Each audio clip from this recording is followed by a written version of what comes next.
Everybody remain seated where you are. Hey, man, so you put me on? Yeah. Then why isn't alcohol made illegal? Flowers and grass. Like juice freaks get hangers and cirrhosis in the liver. Besides, grass doesn't have it for me like alcohol. Besides, that cigarette much worse. Right, man. As much as you want. And quit. Have a party. There's nothing wrong with grass. Yeah. 1,000 times. You'll never go to Harder Drive. Don't take any films of me. You're not going to use them anyway. Well, speak your mind then. Okay, I will. No one has the right to tell me what I can do with my own body, what I can eat, drink, or smoke. This is a free country, and no one has the right to take away my constitutional rights.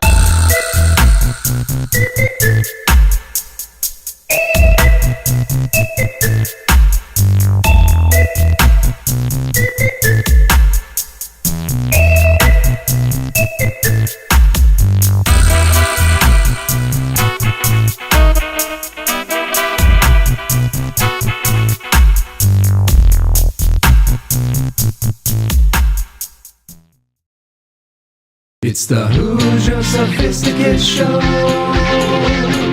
Question all the things that you know. Steve likes the weed. Steve likes the weed. Tell about DMT. The DMT. Hoosier Sophisticate Show. The Hoosier Sophisticate Show. Hoosiers with the drink. Sophisticated blasphemy. It's the Hoosier Sophisticate Show. Question all the things that you know. So let's set our minds free for the singularity. It's the Hoosier Sophisticate Show. The Hoosier Sophisticate Show.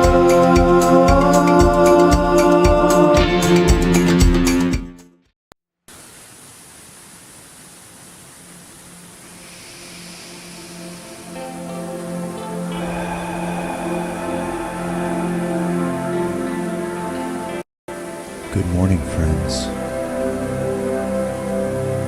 Join us and start your day with a gentle meditation from Hoosier Sophisticate.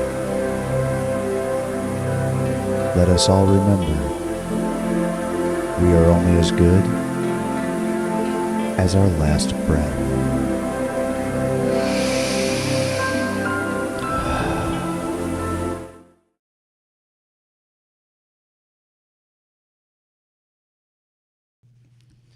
Begin by finding a quiet place where you won't be disturbed or interrupted. Put your phone on airplane mode so calls, text, email chimes won't disrupt you in this sacred moment you've dedicated to yourself. Get yourself comfortable, either sitting or lying down. Once settled into position, I'd like you to imagine yourself waking in the morning before the sun comes up. You didn't need to set an alarm. You just woke on your own, feeling completely refreshed and ready for the day ahead. It's still dark outside, and since you have some extra time, you feel the urge to go outside and watch the sunrise. Let your mind go to the place that is most relaxing to you. You could imagine going for a walk on the beach or taking a nice long walk along your favorite nature trail. Perhaps you imagine yourself sitting on your front porch, all bundled up in your robe and slippers with a hot cup of coffee or tea. Wherever you imagine yourself being right now, begin to take in some deep breaths. As you're breathing slowly in and out, you notice a sense of calm floods your body. Repeat this slow, deep breathing exercise 4 more times, and then turn your focus to the sky. As the sun has just barely started to rise, you notice the stars still high above you begin to fade away, as the outline of the trees that surround you begin to come to life as they are backlit by the gorgeous rising sun. As the sun continues to come up, the sky begins to take on a deep, vibrant orange color. As the trees become more vivid and clear, You watch the leaves on the trees sway with the morning breeze. You begin to feel the sensation of the breeze flowing through your hair ever so gently. You are warm and comfortable. You close your eyes in this moment and feel a smile begin to stretch across your face. You begin to feel grateful for this moment. It's as if you're the only one experiencing this specific view, this breeze, the smell of the fresh morning air right now. You appreciate the feeling of relaxation in this quiet moment that you weren't even expecting to partake in. You feel completely present right now. You've come to the revelation that you are exactly where you're supposed to be, and you are perfectly content with where you are on your journey right now. Continue to bask in this moment. Eyes closed, warm and snugly, taking in the sounds that surround you, the birds chirping and the leaves in the wind. Soak up these precious moments for as long as you possibly can. Take a few more deep breaths and then open your eyes again to see the deep orange sky has now turned to gold. The clouds have taken on a beautiful pink hue. It's a gorgeous morning and all is well. As you watch the beautiful pink clouds slowly pass through the morning sky, a sense of appreciation fills you up. You appreciate everything that is currently working in your life. You appreciate the challenges too, because you know they are meant to make you stronger. You feel beyond grateful for the ability to bask in this beautiful morning, a day filled with high hopes, ambition, strength, and courage is waiting for you, and you're getting an amazing start. You're learning to quiet your mind. You're learning how to appreciate the beauty in everything that surrounds you and fills your heart with love. Be compassionate with yourself and with others today. Appreciate your journey and where others are on theirs. We are all passengers on this train of life, and our journeys are all different. The sky has now gone from gold to blue, and your heart is full of love. May today be kind to you. May all of the things you want for this day come easy to you. May you take time to look up and appreciate the beauty of the sky today, and remember this quiet and tranquil moment of peace and calm that got you started off on the right foot.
Oh, you're not going to believe it. It's just me again. It's me and you guys. Good morning. Thank you for meditating with me. I sure wish I had someone I could depend on to be here.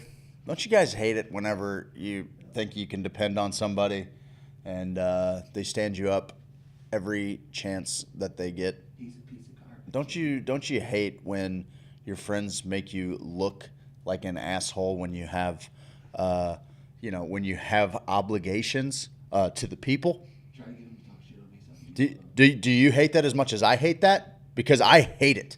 I'm going to say it. I hate it when my friends don't do what I expect out of them. Steve, no one's watching, bud. Who said shit about me? Who said it on the Restream.io. who said shit about me, Restream. You're dead. You're a dead man. Dead man. God damn it, Steve.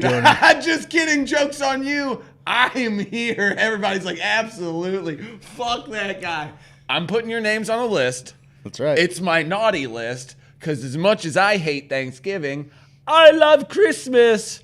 I was listening to Christmas music this morning. Oh, really? You were? That's stupid, because I was listening to not too long ago. I don't know what that I is. remember resting, Monday, Tuesday, Wednesday, when those days came. Wednesday, Is this the Vin Friday. Diesel song? Yes, it's the Vin Diesel. Oh, God Damn, damn. I miss those days when we didn't worry about anything, when those days are gone and realm on this, and the days are gone. And I feel like this, and then yesterday, and I done be your face. When it fucking comes up with the. But now those days are. Boom, boom, boom, boom. Yeah, dude. Yeah. Guy knows how to fucking drop a beat. Okay, I don't know if he's got Storch behind the. Who's dropping? I don't know if he's got Who's Scorch- producing Scott Diesel's Storch? beat? I think Vin Diesel's Scorch producing Stott? his own beats. I wouldn't doubt it. Guys, thank you. Thank you for tuning in to the Hoosier Sophisticate morning show. We went hard last night. If you missed our show last night, what's wrong with you? What's wrong with you? We had more viewers last night than we've had, not ever, because we had a couple big shows that kind of. not ever. But as far as average goes, Everybody hung around longer than normal, I am so proud of you. You know me, which I is was amazing. I thought we were extra annoying last night.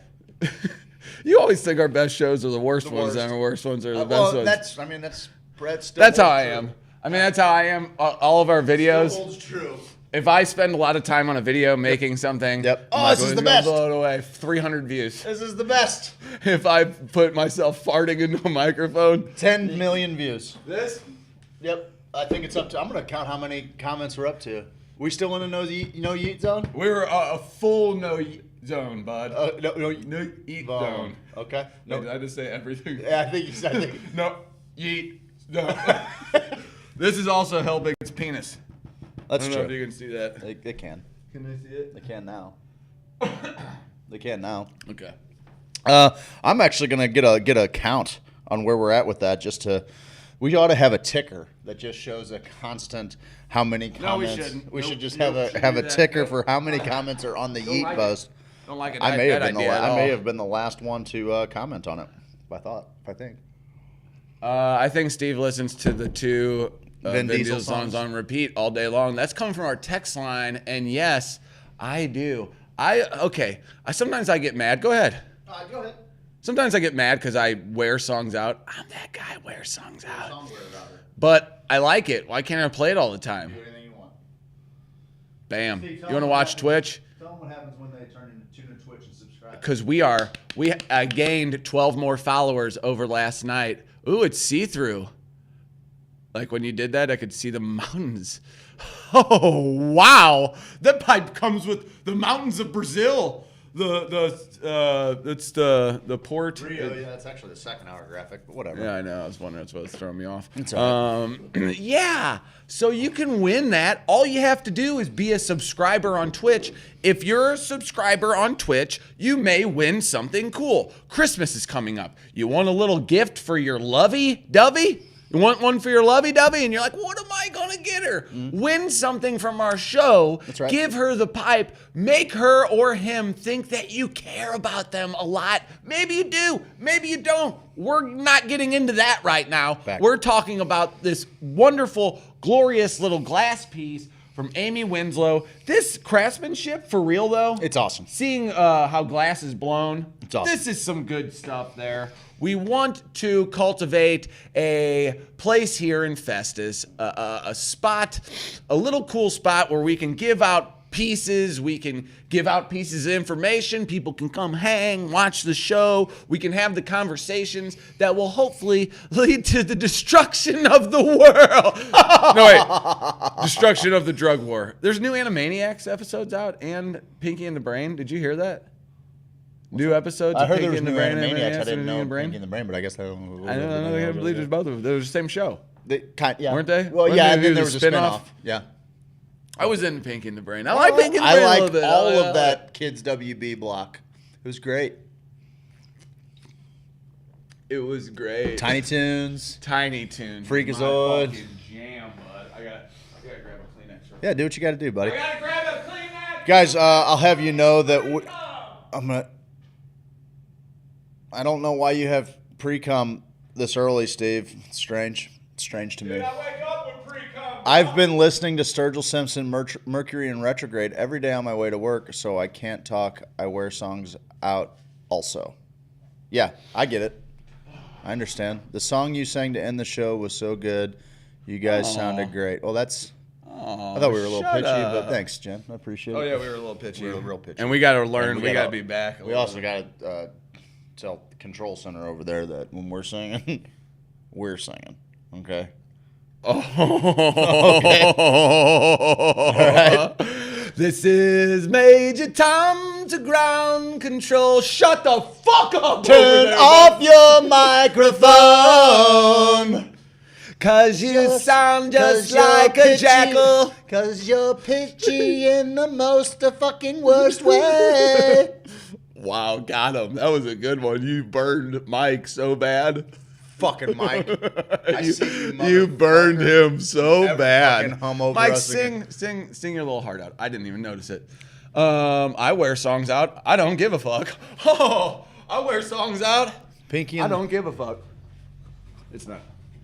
Hold on. Hold on. Hold on. Hold on. Why isn't this working? I'll turn it on. Why isn't this working? There you go.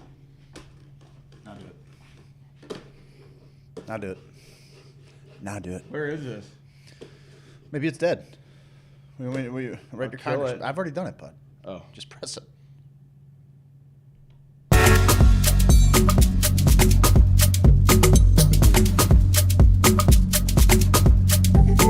I'll wear this song out.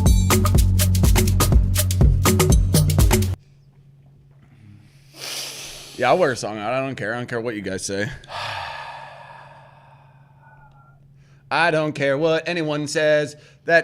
And it's so funny because the Sturgill Simpson album, I mean, you look up the songs, I'm sure all the songs are E, A, D. You know, I was looking some of them up, and it's just the way he's presented these songs, which had me thinking, you know, a lot of these things are in the same chord. And I heard a song that I'd never heard before.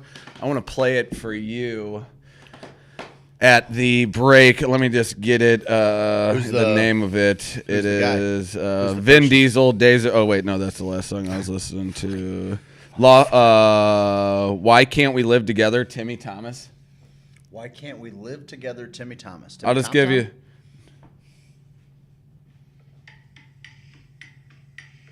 You ever heard this? No. Oh, bud, you'd love it. It sounds like a song that you would introduce me to. Okay. Like I'll check it out. it's Check it out the good. break. Timmy Thomas. Why Can't We Live Together? It's like a song about peace. It's one of those songs that like the Marvin Gaye's ones back in the day, like. Yep. Or maybe Al Green. Who sings that song? Oh, mercy, mercy me. That's you were right the first time. Okay.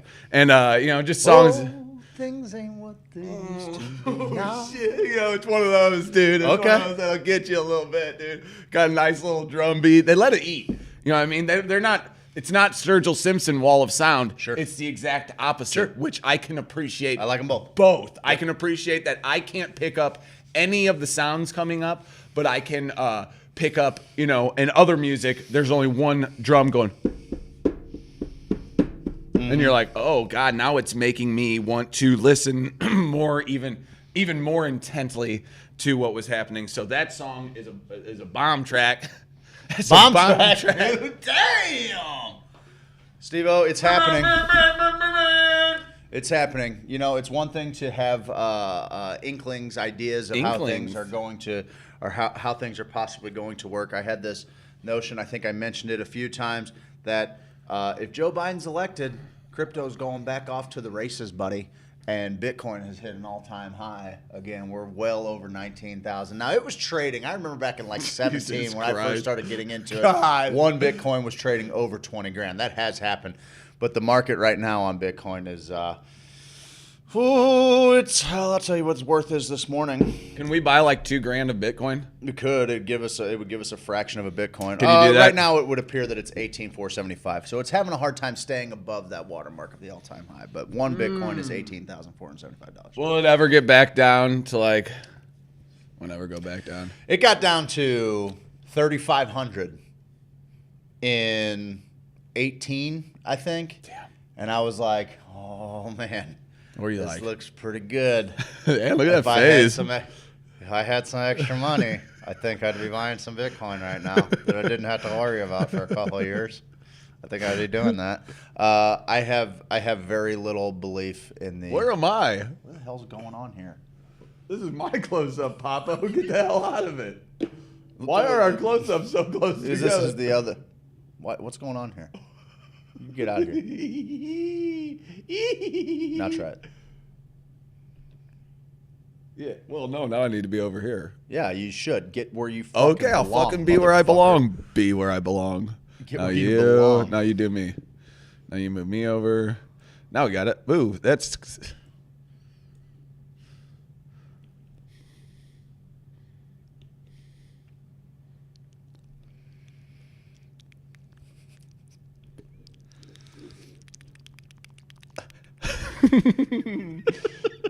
Hey guys, we have fun here I in the can't mornings. believe people start their days with us. Guys, we have sometimes. fun in the mornings. I want you to start our days with us because then we can start to change this world together, and it's already happening. It's already happening, man. I'm fired up. Now, granted, in a week, a month, I'll be laying on the floor in here, curled up in the feeling fetal bad for yourself. position. So I'll, like it's just a ebb and flow, ebb and Ebbs- flow, ebbs ebb and and- flow. But I'm ebbity flowing dabbities. right now, so I'm gonna flow with it. Yeah, that's all you can do. I'm gonna flow with it. That's all you can do. I bud. mean, I'm starting to learn more about myself. It's funny, you hit 37, you start to learn a few things about yourself, bud. You know, like More than just 36, me. I didn't know. now you do me. Okay, settle down. Okay. Settle down. Morning All right. Fellers says, Allie. Oh, they were talking Allie, about morning- her in the morning, store. bros. What's up, Koosh Coach? What's up, Kush Coach? Koosh Coach. It's a little early, coach. Because you know why?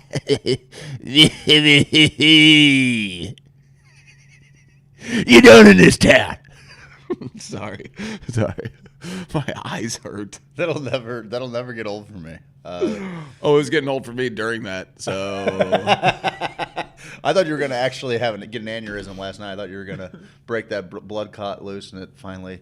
my blood cock. Yeah, your blood clot out of your blood cock. Oh no. You break it loose. It travels slowly into your. What if sac that where was it the deal? explodes. Okay, so every sack time you just had sex, explodes. you had a nice blood clot in your Yep. cock, and it made it big and hard and juicy. But wait, juicy, no, big and hard and throbbing or something. I don't know. So it's big and hard, but it's the clot that's doing it. If you lose that clot, it goes back down to the original 3.5 inches you started with, and then. You're asking me what But then, anytime you have sex, it could be shot into your heart and you could die.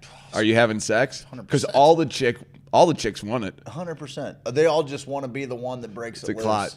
They all that's who they want to be. That's who it. they want to be. I'm keeping it away from Jezebels everyone. that they are. I'm keeping it away. way. Yep. Me and my hog are gonna go live in the woods. I mean, the same rules apply to masturbatory celebrations, right? Like, if No, you can be real gentle. You can be a Nonsense. gentle jelking. that sounds like a lot of fun.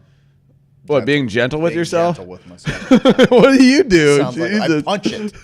That was great. I punch it. In that movie, That's My Boy, which is relevant. That's relevant. The one dude, he's getting ready to fight him, and he's like, starts punching himself in the dick to get ready. One of the best scenes I've ever seen before a fight. He starts too. punching He himself. starts punching in the himself dick. in the dick to get ready for this fight. And before he even does that, he goes like this. He looks down at his dick, and he goes, "Oh, you don't like him either? Okay." He's talking to his dick before the fight. Talking about how much he hates this dude. Fair. I know. I was like, that's a great play. That's fair. I mean, dude. it is probably my number one confidant. Anybody who talks to their dick pre-fight, Yeah, you should at least keep your head on swivel with that person. that's weird. That's a tough one. Are they trying to psych you out, though? 100%.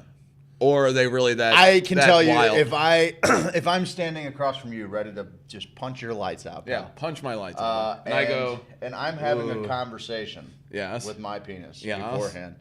It is strictly to let you know that I'm going to make quick work of you so I can get back to what I was doing. And I'm letting him call the shot. Excuse me. I have to deal with something. I'll be right back. 1 second, please. Okay, now we're back at it.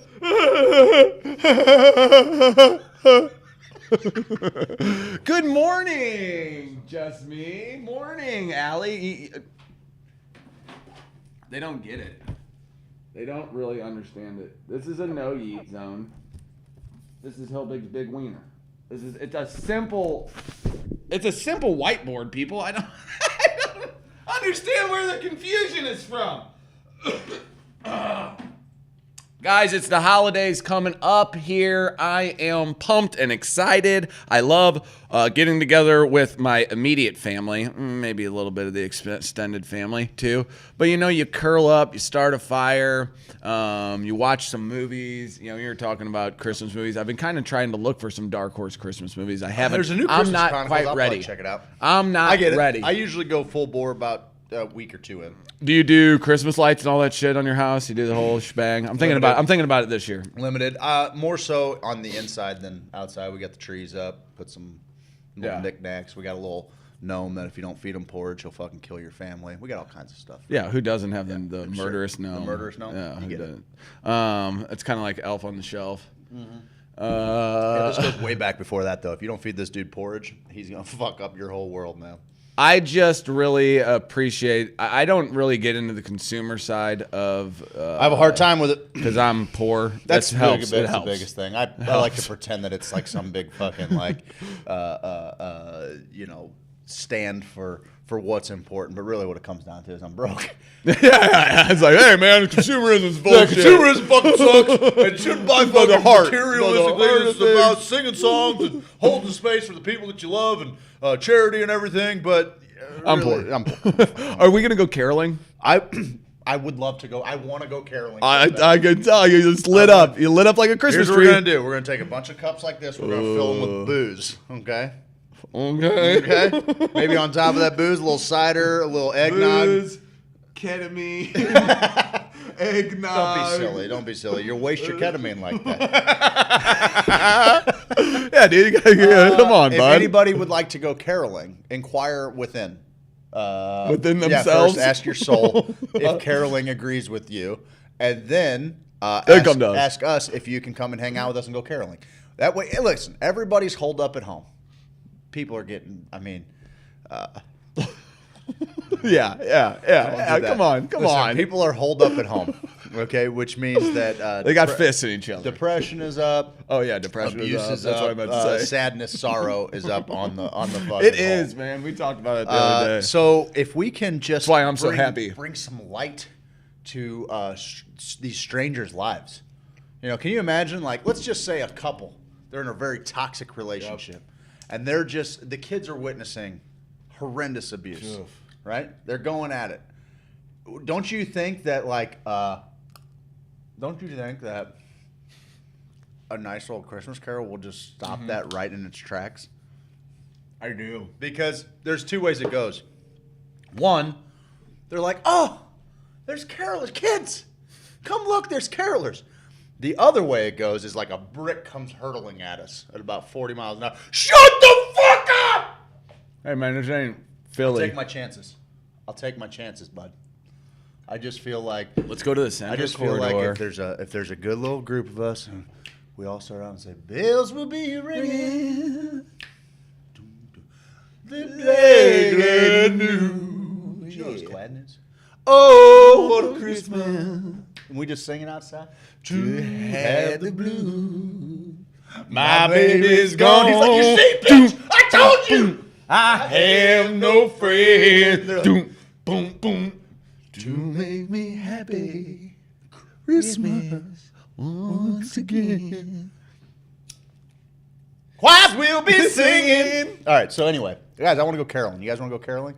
Our caroling is bad Me caroling is bad for others' health. I don't believe that. Kush No. Listen, Kush, you just come in with the dip. You just come with, give us a little bass on the back end. Yeah, imagine this. We're going by a house. But I don't show up not ready to fucking practice because we're going to be tight like the family and Step Brothers. Oh, yeah, for sure. He got smiles and... You know what I mean? Like, fucking, we're gonna be fucking real tight, bud. Okay, just on the fucking nose. We get the little bells. Imagine, if you will, it's a snowy night. The moon's out, so it's kind of lit up on the streets. We come out in our gear, and we go up to the house, and we ring the doorbell and stay 6 feet back, and we're all spread across. And inside the house was utter chaos going on. One of the kids was making pipe bombs, and the mom has a gambling addiction. The father has another family across in the West Coast, got a whole nother family trying to keep it on a secret. I got a whole deal going on. It's just chaos inside the family, okay? And it's just tense in there. But what do they hear? They hear the doorbell. They hear, oh, what is that? Crack a window. And then they don't really know what's going on because no one wants to answer the door these days. What is it, another goddamn bill collector? Yep. Is it? It's either that or it's the prime delivery guy. Either that or it's a damn person here to give me a summons to come to court. Another one of those. I'm dodging sheriffs all day long.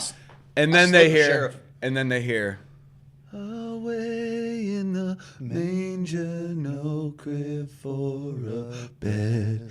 The little Lord Jesus laid down his sweet head. And the family comes to the doorway. And for a moment in time. Just in that moment. In that a moment. frozen moment in time. Nothing else matters Not at all. for them. Of course, the guy murder-suicides his family the day after. But for that But moment. in that moment, at least right one of there, their last memories was one of peace and harmony. There's no way that he does reference that being the thing. Yeah, in the note. Pushing him in over the note, edge. Listen, I was about to work through this until some Till I heard jackals came out here and sang so beautifully. sang a made me want to kill him. Judeo-Christian normative song that in no way fits my ethos. And it pushed me over the edge. Music is the universal language. That's why we're big in Nigeria.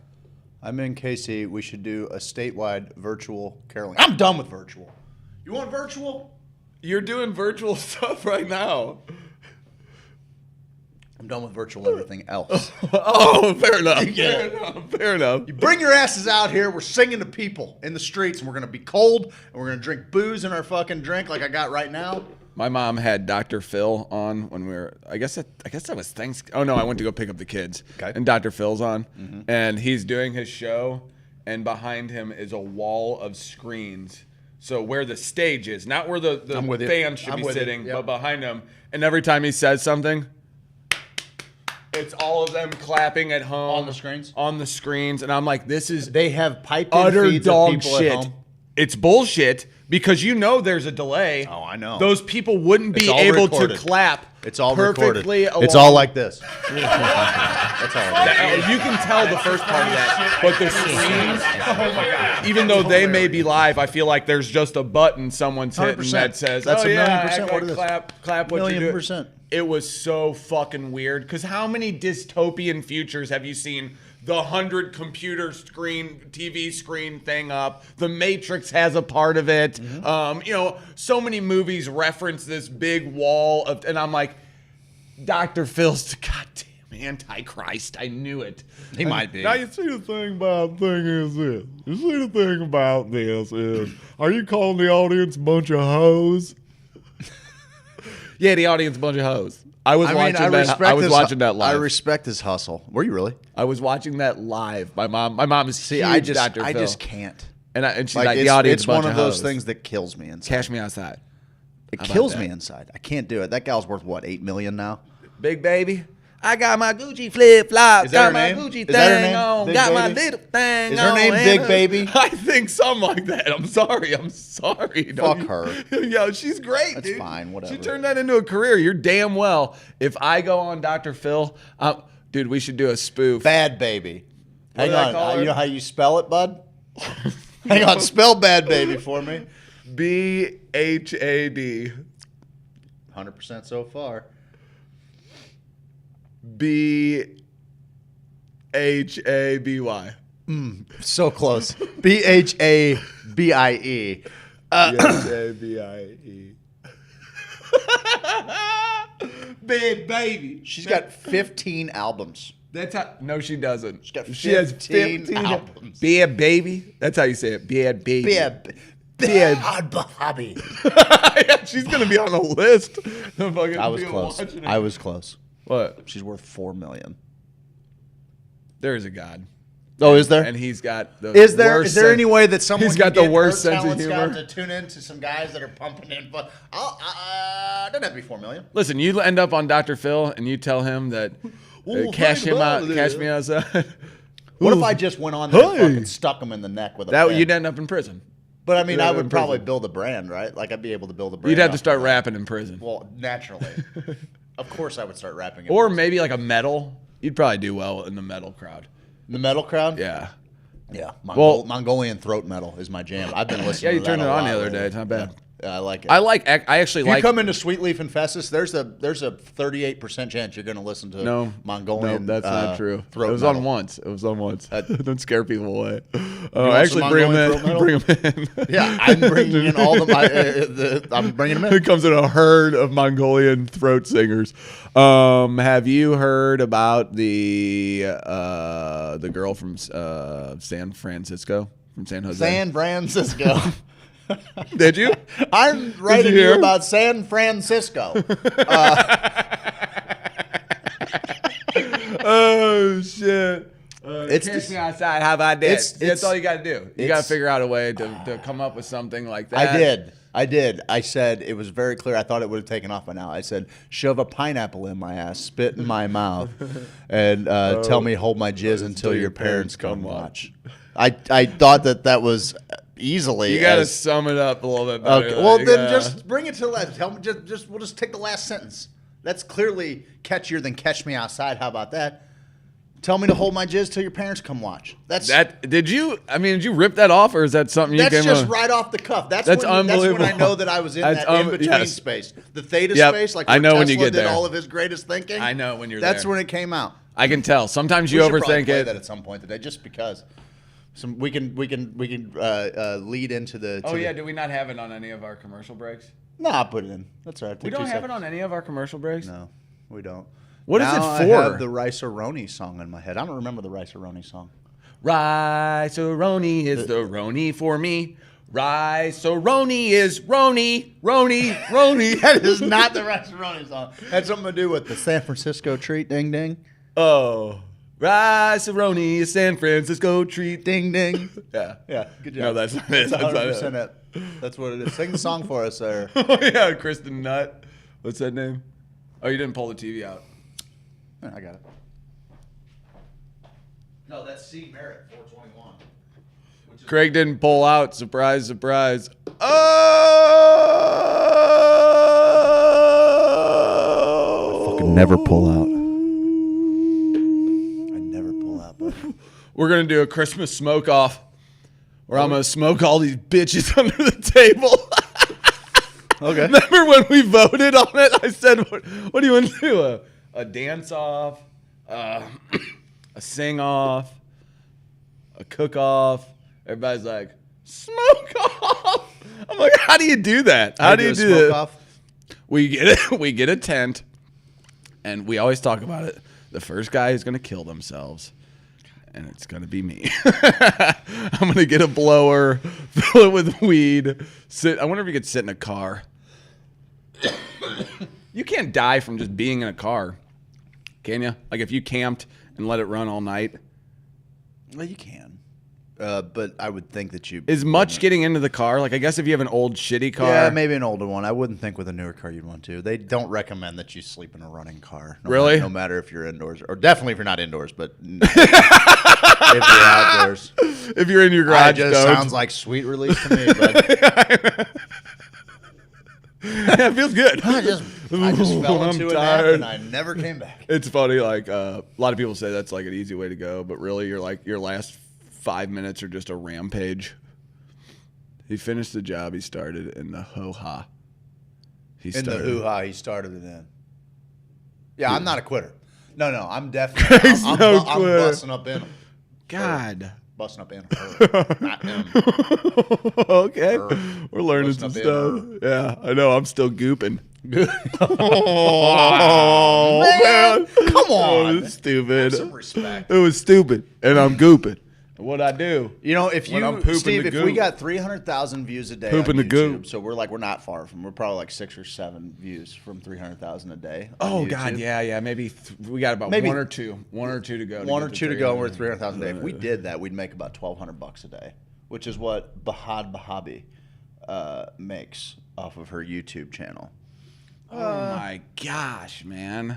Can we start a yeet channel where people can just come on and we just can't? we Because just do yeet. We just say yeet every day. I will start a spite channel, the Yeet channel, which probably already exists. If we're being honest, we need to make it. If it doesn't, just because I'll check. Look it up, the Yeet YouTube channel. The Yeet channel. Yep. The exact Yeet channel. Okay, let's see what she's got. Let's see what the Yeet channel has. This is. Yeet. Oh no, we're beating the Yeet channel's ass. Dude. Oh, okay, good. Oh, there's Beating the Yeet another. Hang on, there's another Yeet channel. How many subscribers? We're whooping. You could put both their subscribers together. We're whooping both their asses. Did you just turn into Bahad Baby? We're whooping both their asses. Yeah. I don't know. Audience, a bunch of hoes. I'm starting a Yoink channel. Everyone who watches this show, you a hoe. Gooping. Everyone who watches this show is a hoe. We can make gooping shirts. We can. I think we can pretty much. Let's make any shirt we shirts want. Any shirt we want. out That's of what I goop. do. Could you imagine a shirt made of cum? Yeah, I can. But it would be hard. Like, how do you get the consistency right so that it stays? It's all about state. It's all about. So that you get it, you can put it on and wear it like a shirt. Well, I bet it'd be warm. the challenge. I here- wish I had one on right now. The challenge here is that they're kind of single time use. You don't ever have to actually put them on. You just have to be painted like one of their French that's ladies. true. That's true. And then once you do, you let it crust up, and then you just walk around the rest No of the doubt. day like it. You walk out, you get out of bed, you stand in your like spray tan. You say, "Okay, I'm ready." And just whoosh, like Yes. it all just Yes. runs like a spider web. Yes. But what you don't see is the 40 guys from Armenia just jerking off on the side.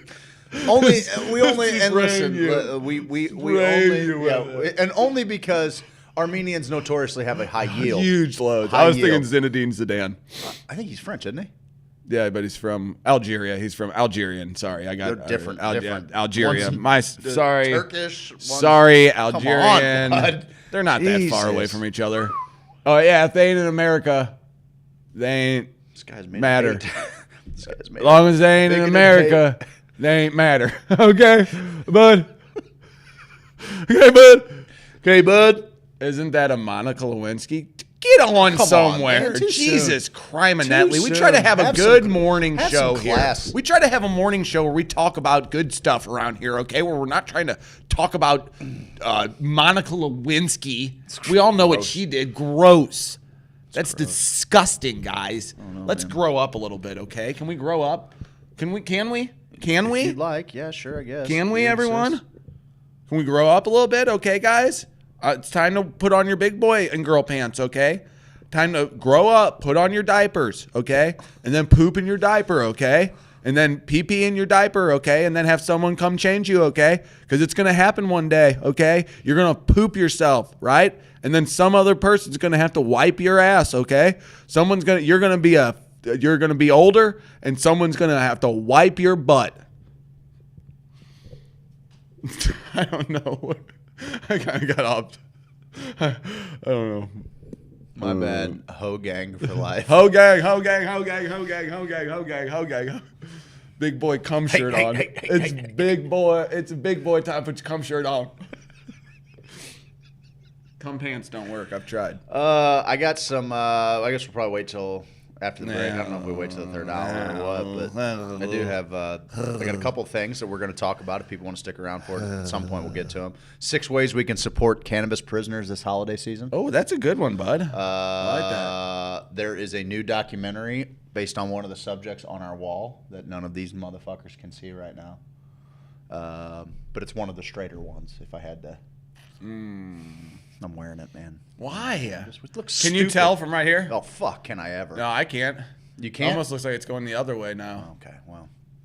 I mean, that makes me You feel should a have little just done better. it right the first time, though, honestly. I know. I wish I had a set of eyes. I I knew that was coming. I knew that was coming. I got more to come. It's fine. But there is a new, on Showtime, there's a new documentary called My Psychedelic Love Story. And it covers Tim Leary and his renegade socialite lover, Joanna Harcourt. What the fuck's her name? Harcourt Smith. Joanna Harcourt Smith. Oh, that's kind of neat. So I'm pretty juiced about that one. Check that out. We'll talk about that He a little kind of bit. seems like an asshole. Oh, I think he was a kinda total seems asshole. Like an asshole. I think he just was a little total bit, asshole. You know, He's finger feel about popping each other's assholes. You know, I don't know. Yep. So I would like to see more stuff on him, even though I think he kind of, it's weird because we always talk about the disillusion of ego when it comes to psychedelics, and it seemed like he, I don't know, It's a pendulum. became more egotistical or what, but I guess when you're tapped on the shoulder to kind of be the voice, or you feel compelled to be the voice, and we're talking a totally different time. It's a lot different us having a show now than us in the late 60s talking about acid, like times have been changed, bud. We can reference John Hopkins studies, and they didn't have a damn thing to be like, well, my buddy took it, and I think we're on to something here. At least he was from Harvard and had some shit going on. Had a reputation of being someone that society would consider, did everything right, kind of like Ram Dass, it's like, hey, this guy's got it all figured out the American way. Then having this aspect of their psyche and persona, I'm into all that shit. I love learning about the transition from, hey, I have the family, I went to Harvard, I did everything the American dream said I should do in the 1950s. Haha. And then they try psychedelics and they're like, whoa, I'm going to live in the woods in a commune and I'm never going to wear shoes and I'm going to cry and feel and, the dichotomy, the difference between that life and some of the lives after. No doubt. I mean, it's pretty neat. It's interesting to see, we lumped all these drugs together for so long. You think about there's always kind of a transition in life whenever you add these substances to your life. I know cannabis has had a major effect on me throughout the years, just personality-wise and I think medically, helping me sleep and stuff like that. So there's different ways that these substances can help you. And it's weird to see the typical, I don't know, it's stereotypical stuff, but it's kind of funny like, oh, hey, this person did crack cocaine and now their life went from this to this, and then you see, just looking at it from, if you just got on the planet today, and seeing what happens, what the information people are feeding you if you just got here today, and then you see this one substance that's like, oh, this leads to this crime, and the family is having to do interventions and all this stuff, and then you have these substances that are lumped into essentially the same group, drugs, but when people do this, they're living a life. And then they go start an eco farm somewhere, or that seems to be the stereotypical kind of story behind the acid, mushroom, DMT guy. Like Chris Dyer, I always watch him on Instagram, and he's got the dreads and kind of just.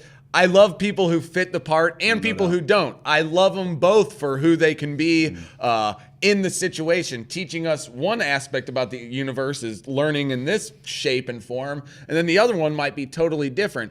So if you just got here today and you thought about these drugs and you said, oh, these drugs, your life kind of goes, for the most part, kind of goes this direction after that. Yeah. I'm not saying illegal, legal. I'm not talking about any of that. I'm just talking about, and this kind of goes back to what we were talking about yesterday with the youth. I think the youth, with drugs especially too, I didn't get to this part yesterday, but I think this way with quote-unquote drugs, our kids are going to have all the fucking info on the drugs.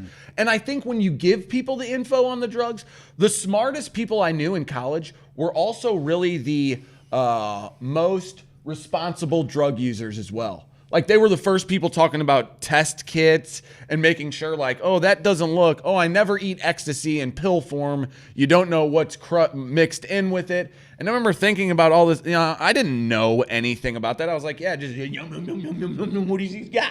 What you got? What you got? You know what I mean? What kind of drugs you got, bud? Sure.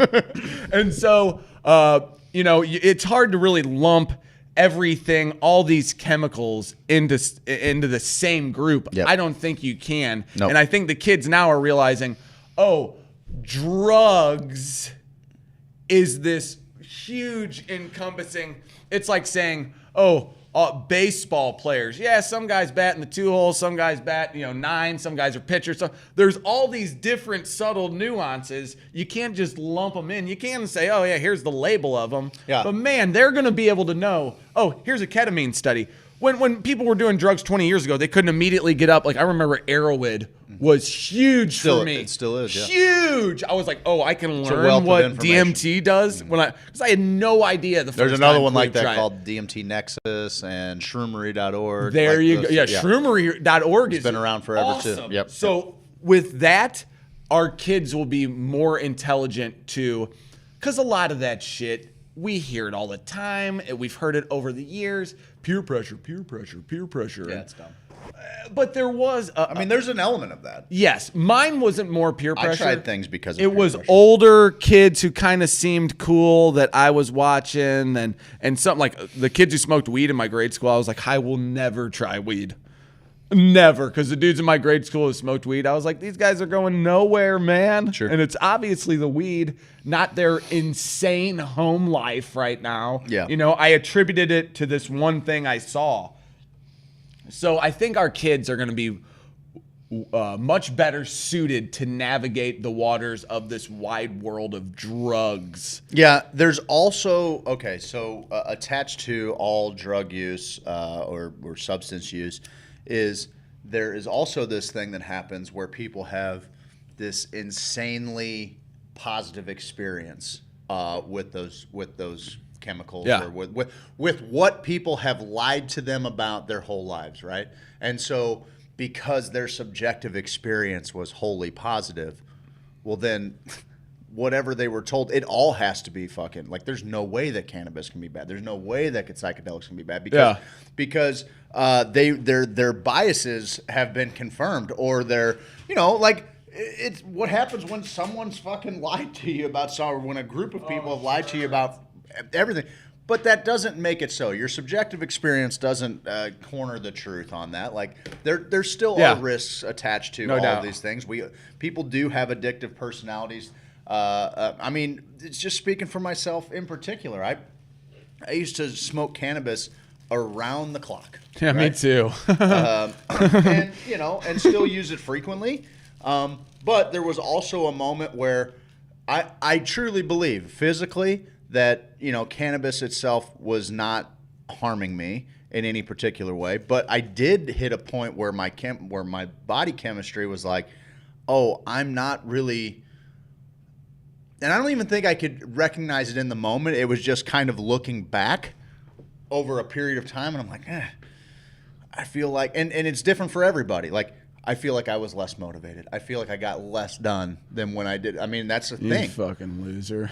That's a fucking thing. And I think it's equally important that we preach the amazingness of all of these chemicals, but also, like, still leave room for there being, like, not all of it is good use. It can all even be considered medicinal to a point, right? Like, we can all be using cannabis to sufficiently feed our endocannabinoid systems. And for some people, their homeostasis might be so out of whack that it takes a ton of cannabis consumption to do that. But that's not going to be the case for everybody. We're all different.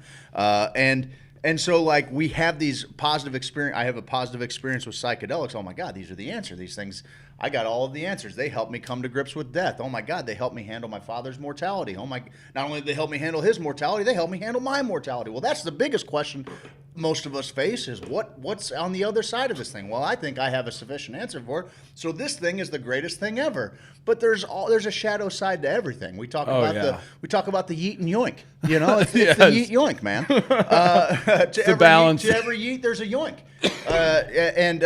So anyway, just kind of building on that, like we have. Also, with all the things that we've been lied about, and we need the information campaign is important to be. Now we have it. Now for the people that have to have recorded science, we have it. We have it on many different levels. And we're talking to each other. We're having a conversation. The internet makes all of this possible. That's huge. And so like we now have those things to reach out to people that we love who maybe aren't. Haven't been kind of there for the conversation or still believe all of the bad things about it. We have things like dancesafe.org where we can test all of our drugs and the next step is I liken drug testing to Uber, right? Like the next step is getting the drunk person to actually utilize the service so that they're not driving home. Getting the drug user to be like, yeah, I know, but I use this pretty regularly, so I really don't need to buy those kits or use those kits. Like, why not know? Why not? Well, it's much simpler to let somebody just let you know. Toot that real quick. Sure. I'll watch you. Oh, yeah, but I want to do it now. I'll watch you for about 2 hours. You good? Still good? All right. Put it in my nose. Just kidding. That's what Queeg did. Oh, sorry. I meant to type Adderall. Yeah, that's the thing. I mean, that's 100. Oh, no doubt. Honestly, you talking about how psychedelics have changed, some people, like, I think this all started with Tim Leary. I'm talking about how there is ego dissolution that is attached to different psychedelic journeys and trips. But it's also, like, it's very temporary. For me, I have it in that moment. What I consider ego dissolution is not like letting go of all of these things that I feel about myself or whatever. It's just in the moment. It's not being attached to my idea of who I am. It's making that. It's just kind of throwing a blanket over the parakeet's cage, right? Just for a few hours, so that I can see maybe all of the other things that I come from or that I help make up. But it doesn't like make it go away forever. It doesn't make my idea of me go away forever. It just gives me some ideas to bring back to maybe change my idea of who I am going forward. You're a Leo. I am a Leo. You're a Leo. You can never kill that ego. I wouldn't want to. My ego's here to keep me alive. My ego's here to keep me pumping, man. Yeah, I'm always. I always think I think there's something a little extra to psychedelics too, especially like ayahuasca and mushrooms. That kind of, I don't know if it's a sentience that cares for you a little bit, because I know personally in that space, I could see where it would get manic. And if it can cure your PTSD, why wouldn't it be able to cause PTSD too? Which you've heard stories, and there have been things where stuff will stick with you. The thought of TMT still makes my stomach hurt, and I have a great relationship with DMT. Yeah, it's stuff like that where my palms will sweat, my asshole will pucker. It's like, oh shit, this is happening. That's a triggered response that your body has attached to that. And it's also probably your ego or whatever saying, well, fuck that, dude. I'm not trying to go anywhere. Oh, I think a little bit, too, is my mortality. Anytime I really consume a substance, even though alcohol is probably the closest I've been to death on anything, maybe, I dabbled in pills in college. I did one oxy one time and thought I was going to die. Yeah, I woke up in the shower. My buddies threw me in the shower. They didn't know what else to do with me. Like, just stupid shit. That's one thing. I thought oxys were the same as having a Xanax, like a little Xanax. Yeah, and even those, like... Oh, we used to call them mind erasers because people would... if I took a Xanax and drank 3 beers in the morning, I didn't know where I was at. Yep. I didn't have a phone. It's the only time I've ever been blackout drunk. Jesus, the only time when people would talk about being blackout drunk, I'm like... I would laugh at them and be like, no... Like, you don't get to make excuses for being drunk. Cute, that's really cute that you don't remember anything from last night. Like, But then I had an experience where I had taken a Xanax and didn't even drink that much. Yeah. Like you said, couple beers. It would make for and a I'm cheap I'm date. the type of guy that's going to drink 12 to 15 to have a good time. I'm like, 2-3 beers, whatever. No big deal. Wake up the next day like, Yeah, what happened, dude? what happened? Yeah, it's a fucked up feeling too. Pills have never really been for me. My speed, never really cared for them, and They're not bad. I could see where people would get locked in. I see how people if get you lost were in them big time. chilling like late at night, like just take one. I don't even really know the exact effects of each of them. I've like tried one of each of them.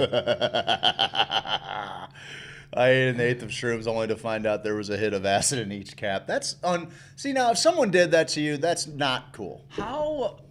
I wonder. I do not get off on that. Like I don't people know. that overdose, people that think that shit is funny. It is not. You know, like, and not to mention, like that's. Especially if it's like a hit and run situation, like here you go, man, have a good time. I gotta go. Like, but even if I'm gonna be holding space to do, the last thing in the world that I want is somebody that's not enjoying themselves or has taken too much. Like, that's just going to bleed over into my experience. I've told you the story. I may have told it on the show before, but when I was at Schwagstock and we're walking around and I'm already on a nice little array of different things. I'm feeling real good. I think it was the morning we got up and drank a little bit. So, you know, it's fucking 10 o'clock. I'm feeling great. We go by this guy's tent, and the guy's like, anybody want a shot of moonshine? And I'm like, shit, I'll do a shot of moonshine. Or Yeah, I'm right. Hair of the cool. dog, And I'm baby. thinking germs, like with moonshine, at least maybe the germs are, you know, okay. It's I'll probably the always safest hit the thing. shine. That's I fine. will always hit the shine. So the guy comes over, and I walk over to him, not really paying attention. I'm with my buddy Clark Rickert. And so we go over there. And I take the bottle of moonshine and I put it in. It's like a jug. You know? It's a jug of It's shine. Full clear as the day is long. White lightning. And I take a sip, and it only one Sucked other time. all the moisture out of your face. All the moisture was Yeah. gone. Yeah, only that's one other that's time. alcohol, bud. Only one other time where I was like, because usually you can kind of get it in the back of your throat. Oh God, it burns. Okay, it's done. This, like, I took like a sip of it, dude. So I go, oh my God. So now I look up to the dude, and he is like toothless and wide-eyed, and he's like, welcome to the world of 1,000 hits of acid. And starts laughing. My world starts crumbling around me because I'm already fucking. You're tripping. I'm feeling great at this point. But it was, in those moments where it's like it was a trigger. The mood shifts. The mood shifted, which it's weird because that triggers a lot of things from my childhood. One thing could happen and the mood shifts. Yeah, and you're like, yeah. ugh. Sure. Like, so that's a lot of, I've learned that in the space, So the mood shifts, and I'm like, oh my God, the world's getting dark around me. This guy literally looks like every wanted poster that I saw in Jefferson County at the local shop where they were looking for this guy who robbed one of these trailer parks back here. Like, because I used to have right by my mom's house, there's a whole. So I'm like, oh, Jesus Christ. And I don't want to stereotype anybody. I just didn't look at this guy. Maybe if I would have given him a little peek beforehand, I wouldn't have tried his shine just because his mouth was gross, not because of anything else. I'm here to love everybody, whatever, but you gotta recognize situations. Let's not get dumb. And so, God love him. My world is falling apart because I think I have been dosed to the point where I'm going to be like Sid Barrett or something, and now his wasn't even, was his attributed to psychedelic? Well, I know there's stories about that. They say that. Yeah. I mean, that's, I think people that have schizophrenia or are weed or are potential candidates of schizophrenia. I think that chemicals can probably trigger that. Yeah. Okay, so then, but I don't know if there's any science behind God love it. Clark Rickert comes up and is like, oh, he hears and sees all this go down, and he goes, grabs the jug and takes a sip of it after me. But you're good now because my your buddy's world on the journey. Immediately came back to sunshine. I was like, what the fuck? Like, it immediately put my entire sense at ease. You got a buddy. I had someone and to fucking that's journey the with. deal. That's the deal, man. A lot of times, with. if you got I'll walk down a dark path as long as I'm with a fucking friend, to do it. So let's go. My regulators, mount up. I ate them. Got a call from the person that sold them to me. Don't eat those mushrooms. There's acid on them. My response was, here we go. Oh, shit. Pink Floyd became my favorite band that day. Kush Coach, I like you more and more every day, bud. I know. The next weekend, we went to the mountain and ate more. He's a man. He's a man. Awesome. I also, it's funny because psychedelics, I Eminem's one of my favorite artists of all time. I didn't like him till I was like 19 because all the songs that came out before that were kind of like the pop ones that would come on the radio. I'd never even heard the shit on his album. Sure. Then they turned on his album, and that's when first time Queeve tried mescaline.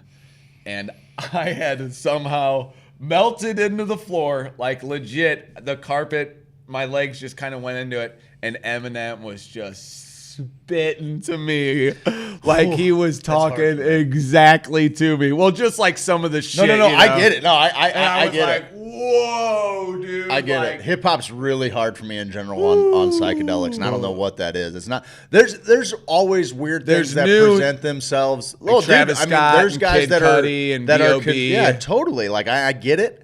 I go a different direction. It's fine. Yeah, fine. But it's weird, like the things that I'm sensitive to in that space that I would normally just be like, whatever, you know. Sure. Dude, I was in the throes of a pretty good little candy flipping experience with with LSD and MDMA. Okay. And I'm painting, right? And somebody's got some music on, and it's awesome. I got these ink paints, right? Think like Ralph Steadman, like Gonzo, like where it's like splattered across. Cool. So like when you put the alcohol down on the paper and you drop the color, like it like splatters out. And dude, just doing that, it's like a live show as I'm on this, and I'm like, whoa, you know, this is I'm blowing this fucking color on. I'm having a fucking blast. And really, it's just you with a big pen. Yeah, and I'm just barely scribbling. Fine. Somebody had some music. Somebody had Widespread Panic on. And Widespread Panic, they're fine. They're great. Fine. I never listened to them. They're a jam band. Never listened to them. They're a them. jam band. I think I've never been to a Panic show. I have friends that go to every Panic show. I think I would have an absolute blast at a Widespread Panic show. But in that moment on the radio, I turn to my cousin and I go, "What's going on with the tunes here?" And she's like, "Oh, I don't know. I think it's Panic." And I'm like, "Yeah. It's sending me into a panic. Can you fucking kill it with fire? Can you help me out? Please help me out. Please make this." I get their name. Yeah, I understand their name because I'm panicking on a widespread scale. I need you to fucking kill this with fire. Guys, it's been a great first hour. You like to get... Your music's weird. Nobody wants to. Nobody wants to go. I'll tell you what, Spangle has a few songs though, but that's the fucked up thing. I get about Spangly. I'm like, ooh yeah, I like this beat, and then they're like, and I'm like, come on, guys. But that's how I'm convinced that that music was not only made in that space, is made for that space because.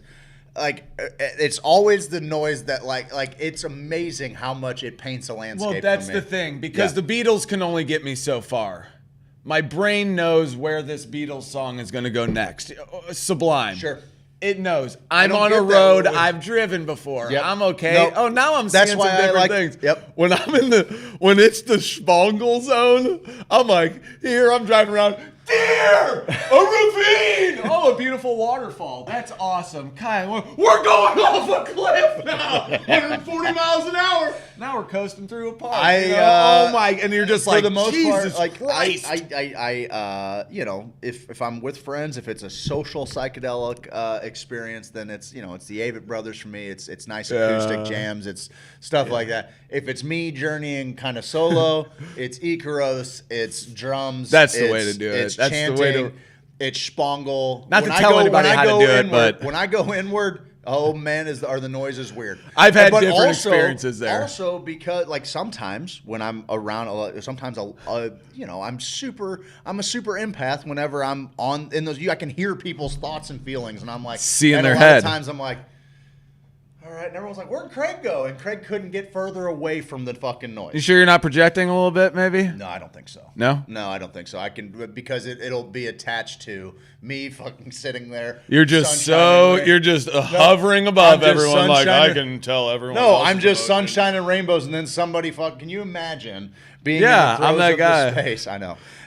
Being in the throes of the space, and then the gal from the University of Michigan that was talking to Rick. Can you imagine if she came and sat down next to you at the campfire as you're fucking if you couldn't, I could feel that not being in the space. You know what I mean? Like, Would you be worried about her? Wouldn't be worried about anything. It would just fucking weigh on me like a fucking sack. Because of rocks. she's there? Just because of her anxiety, like her anxieties. Oh, no doubt. Yeah. I thought you meant the chick you asked We need a to go to question break. to. We need to go to break. The scientist you asked. No, here's my favorite thing. One last thing.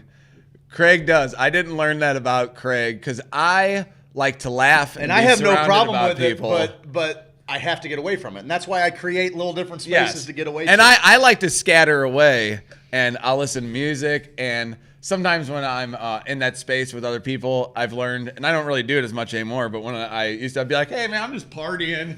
You know, like I'm just kind of superficially here partying. If we can come up with I was always good about coming up with funny stuff that would make people laugh. That's my place in the world. Okay, I'll make people laugh. Craig would always be like, "Oh, I'm in the space. I'm going to do something with it. I'm getting, a little download. I'm going to go over here. These people are kind of getting a little bit because I can feel the energy of getting it. I'll play into it. I'll be like, well, I'm a part of this now."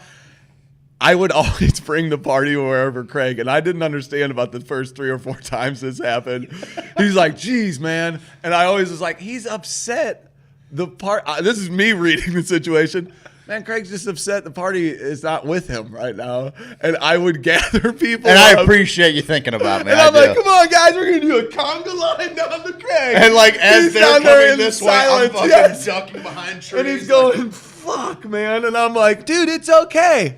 We're coming to you, bud." Playing just shit music. Just fucking. It's one of my favorite things. I know now. No, it's awesome. I know now. Listen, I know now. real quick. Who's that, Lyndall Fraker on the line? No, Lyndon says shrooms tend to help people with acceptance, accepting death, accepting life too. Honestly, a ketamine and penis NVK whole trip allowed me to see myself in the third person and let go of a lot of hate I was holding on to. Spangle and Desert Dwellers are the shit. I love Desert Dwellers. Desert Dwellers are awesome. Our buddy Makate played a show with Desert Dwellers. Maybe it was them or Shaman's Dream. It was one or the other. They played a show out in Arizona.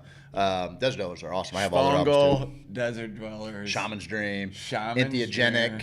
Come on, we're living in a great time. It's people. a good time. We're bro. living in a good time. I get down on those Parangi vibes myself. I listened to that live thing you put his at live Parangi. medicine stream is great, man. I What love Parangi. I'll tell you, is that? The one I've been on here lately is East Forest, man. East Forest has got a couple of albums. He's got one that's music for mushrooms that's like a 5-hour, and it's 13 tracks. It's about 5 hours long. That'll take you from the beginning to the end of a mushroom. Aubrey Marcus says, since it's come out, I haven't listened to anything else while doing mushrooms. Really? Yeah, and then a lot of it's like classical piano. And then of course, he has the Ram Dass album where it's that. Yeah, and then it's Ram that Dass gets a talking little much. I love it's it. hard. But, Well, it's man. hard because it's Ram Dass at the end, right? Like, yeah. if it was Ram Dass talks from before, but it also feels kind of good. I don't know. I gotta be ready for that because it is a little tough, and like when he keeps saying the same thing over and over, you start In thinking the beginning, about it's shit. especially tough, but he does have a Dark Thoughts is a really cool track with East Forest and Ram Dass, and it came on in the middle of. I built a medicine playlist in the throes of a fucking 10-gram mushroom trip, and it came on as someone was having a pretty fucking hard go. And all of a sudden, he's like, when you have dark thoughts, you love them. You love the dark thought. And, dude, I watched this guy go from being in the fucking worst place ever to he's like, oh yeah, those thoughts are me too. And the only way I can beat them is by showing them that I love them because my love is just as strong as my light is stronger than their darkness. Anyway, really cool It's stuff. the yeet to the yoink. It's the yeet to the yoink. We got to go to break. No, we don't. We can actually do whatever gotta we go to want. break. You act like we're It's in a imperative radio. we go to break. On the other side of the break, we're going to talk about 6 things that we can do for cannabis prisoners. Oh, yeah. In the Cannabis holiday prisoners. season, which I think is that's one of them. Jerk them off. Yeah, we can jerk them off. Conjugal visits. What are you doing? I'm going to press you. Oh, okay. I was like, Guys, after these messages, I can't believe Lyndall Fraker's watching. I'm a big fan of Lyndon there. He's a good dude. You know him? Oh, yeah. Well, watch it on Twitch, you fool. Get off Facebook. Get off the fascist platform that is Facebook. Have you ever walked someone through a trip while sober? You're in total control of all their experiences. It's a very enlightening way to interact with psychedelics. Oh, buddy, don't let me be that guy. I will. We can talk about that a little bit on the other side of the break. I'll ruin you, guys. These are our sponsors. They make the studio possible. They make all of this possible. They sell great products, and they would appreciate your business. And you will not regret at least giving them a shot at it. So come in here and see me. Sweet Leaf and Festus is now open. So come on with you. You're not going to find a cooler place in town. I want it to just be the coolest place in town. That's the plan. Shouldn't be that hard. There's not many cool places. Burn. See you guys in a little bit. Burn.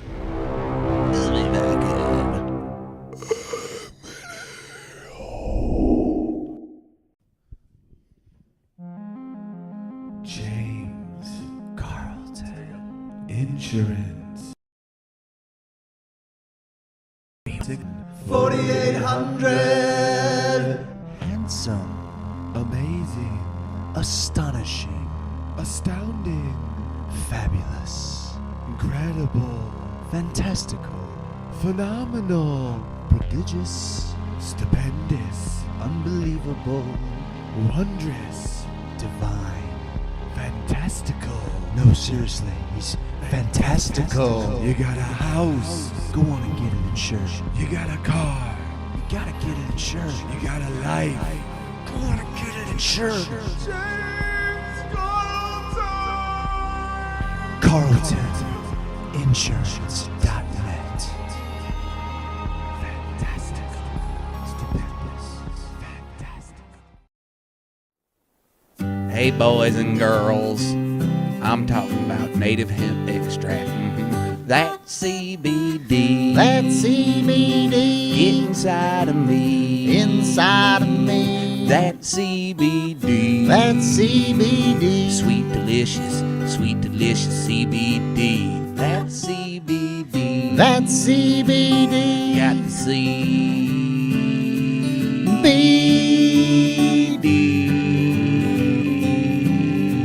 CBD native hemp. That CBD. That CBD. You can get it from me. I can. That CBD. That CBD. Inside of me. Inside of me. That CBD. That CBD. Inside of me. Inside of me. Inside of me. Inside of me. Inside of me. Inside of me. No. Inside of me. Inside of me.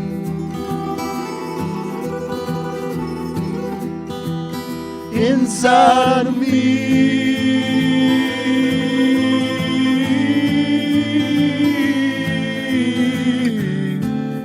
Native hemp extract. 1,800 milligrams of total cannabinoid goodness from Pike County, Illinois. Get yours at HoosierSophisticate.com.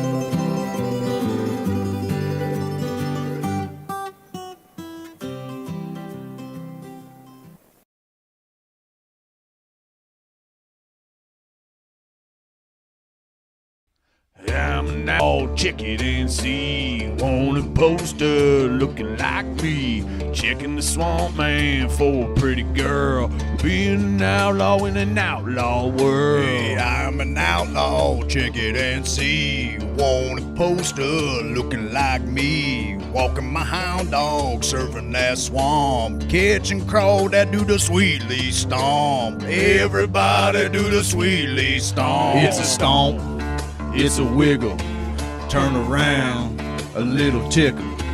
It's a stomp, move your feet, head on down to Sweet Leaf. Head on down to Sweet Leaf. Head on down to Sweet Leaf. Dude, man, get on down to Sweet Leaf Emporium and do that Sweet Leaf stomp, man.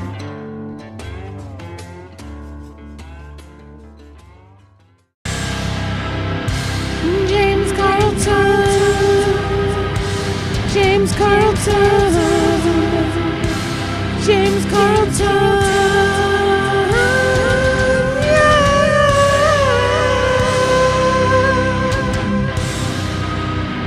You gotta get your insurance. Gotta get that State Farm insurance. You think you found the best insurance agent in the game? Well, I got news for you. I did, and it's James Carlton. State Farm. CarltonInsurance.net.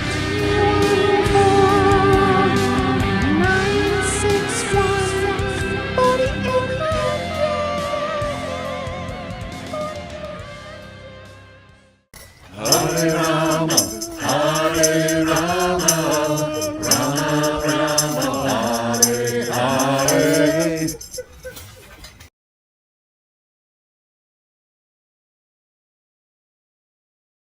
Guys, earlier we were talking about Bahad Baby, and she's worth $4 million, and she said, "Cash me outside. How about that?" And I said, "Craig, you need to come up with something like that." And he said, "Guess what, Papo? I already did. So may we present you now, Freaky Fun from the fan page." Hey, it's the Hoosiers Facebook group. Sophisticated Hoosiers. And we like to talk about love and other stuff that helps us, but mostly it's about cum. Most of the memes are about cum, but then we try to make your life a little brighter. Look on the sunny side, man, and then grab your lighters and smoke some of that weed. Do that ketamine, cause we're talking about the things that you love. It's not a sex cult. Yeah, I said it's not a sex cult at all. Okay, maybe it's a sex. Oh, it's definitely a sex cult. It's definitely a sex cult. Definitely a sex cult. You gotta get in the bed gone. Good God. Yeah, girl. You know, I'm just looking for a little princess to shove a pineapple in my ass and spit in my mouth. Call me a pig and tell me to hold my jizz until your parents can come watch. Yeah. No, go ahead and make it 3 fingers. Alright, we can shoot for 4. Okay, baby. And now it's time for Freaky Fun from the fan page. You're better than Bahad Baby. Bahad Bahabi? You're better than Bahad Bahabi. Get the fuck out of here, Dude, Bahad Bahabi. That a lot of people aren't going to believe this. That was one take. One take. That was one take. One take, Willie, baby. We sang the song in one take too. Yeah. Hard to believe. Hard to believe. Because it's a lyrical masterpiece. It is easily the most. It's a miracle masterpiece, blasterpiece, masterpiece. I got but masterpieces. Okay. It's I don't embarrass easily, pal. I don't. It's one of the things that I've done that I'm like, nope, there's no taking that one back. But every now and then I like to fucking embarrass myself in front of people because it gets me off. It's hard for me to get embarrassed anymore. I like when I get embarrassed. I like when I feel that rush. That probably shouldn't turn me on as much as it does. You need to settle your wife down. It's early. Oh, it's baby early, girl. It's not even 8:30 yet. She likes when you do that. I get the lower jaw. Yeah. Like you're trying to hump your lower jaw. That's exactly what I'm doing. Like there's a string here. It's amazing. Wow, we got them all boned up this morning. Sure Good job, bud. I got to get back in shape, bud. What do we got to do? Just work out. What do we got to do? What do we got to do? Eat right. Why can't I eat right? I don't know the answer to that question. Why can't I do it though, bud? I don't know the It's answer so to your hard. question. You do cold showers. I've been trying to do cold showers. do. What the? I like it. I like it. Did you like it at first? No, it sucks. You got to the point where you liked it? Kind of. The initial cold never stops sucking. Just Really? come to terms with that. God, I knew there is no like, oh man, I do this all the time, so I don't feel that blast of cold against my skin. That doesn't happen. That's what I was wanting, bud. Because it's just, I hear so many. It's never going away. I hear so many positive benefits. You can work yourself into it. You can start with if you want to put training wheels on it, you can start with a warm shower and slowly turn the heat off. That ain't going to do it. But if you want to carve that toughness groove in you, turn that fucker ice cold and just jump in. Do I want to carve a toughness groove you in tell me? me. I don't know what you want out of your life, Steve. All right, I don't know what you want out of your life. It's not my problem, pal. It's your problem. You figure out what you want to do, and that's what you should do. I'm just telling you. I feel better. On cold days like this, where you would think, oh man, I just want to sit underneath the hot, steamy shower because it's cold as fuck outside. Yeah, but if you sit under cold water when you come out, outside doesn't feel all that cold as fuck. You're kind of prepared to be warm for the rest of the day. It's like interesting. Wim Hof says this because he said it's colder than a witch's titty up in this joint. It was when I walked in this fucking joint today. And you take a cold shower? I did. And why was it so cold in here then, Mister? It was actually colder than it was outside. This room holds the cold. It does. It's like a fucking floor meat is locker. Radiating cold. I mean, we have a door that's exposed. We have a wall that's exposed directly to the outside. Very thin piece of wood, kind of. That's not even the coldest part. Is it the bricks? That's cold. Ooh, that is cold. Jesus Louises. That's cold. We need to insulate this sumbitch. It is. After fights, I just sit in a tub of ice and water. Ice. We were talking about. I guess I wasn't on the that'll show. do it though. I was talking about the for other legs. Day, you ever roll an ankle, so you have to stick your foot in a 5-gallon bucket with ice. Knock on wood. I'm Gumby with my ankles. I don't know if it was from playing basketball as a little kid and rolling them. I used to roll them every day. Every gym class. Day. Yep. But I had never, knock on wood, one time me and my asshole friends would get out an aerobie. You know what an aerobie is? It's a circular disc about this big. And it'll fly forever. It'll fly fucking hundreds of yards forever. Yeah. We only found 4 or 5 places in St. That Louis you can throw it at full go. where you can actually throw Art it. Hill We threw it from the top of Art Hill to the basin into the water and it landed in the water halfway down. That's how far this motherfucker will fly. And dude, it stayed about this high. I'll never forget it. They threw it and just went. And we were all going, yeah, running till we had a group of people all going, like, holy shit, how far is this fucking thing going to go? And it kept going into the water. And we were like, dude, we lost it. But it was such a moment that we were like, that was so fucking cool, man. But we're throwing this thing around. And we were playing at the Jewel Box, Forest Park. That's another place where you could go. Because it's super cool once you get it. Because you can bend it either way, so once you get it perfectly it'll just flat, go. It'll stay like this forever. So then you're just hunting something down. You know, it's that old. I don't play sports anymore. Yeah. So to still get that competitive drive where I'm like, yes, my eyes and my feet are working together to pinpoint where this thing's gonna land. So cool. Well, we used to wear spikes, so we can get a better jump on. Sure, them. naturally. Idiots. Naturally. So I'm running, and I got to do spikes to do yard work in my hilly ass yard. I get it, man. Do you know those spikes? They're wooden. They're about this long, about this thick, or this wide, this thick, and you put them in the ground and just put like a little yellow tape around the top. Well, one of those was laying down, and so I got a bead on this one. No! And the back of my heel caught it. It's pointed like this, and the back of my heel hits it. Slides. I can feel myself sliding. I'm like, what am I sliding on? Well, when I got to the end of it, it gripped, and I just went, yoink! That's the worst.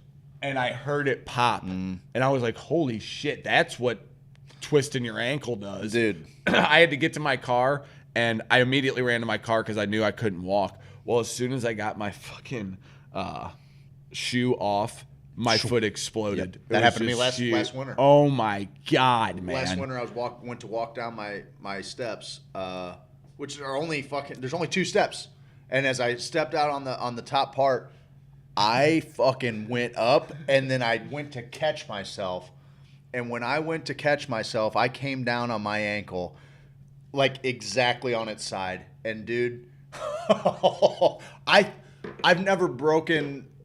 I think I've broken some bones in my hands. I've broken my nose, but like I've never broken anything significant on my arms or legs. You know, did have a erectile fracture one time, but the thing can only take so much abuse, and I'm gonna have to learn that.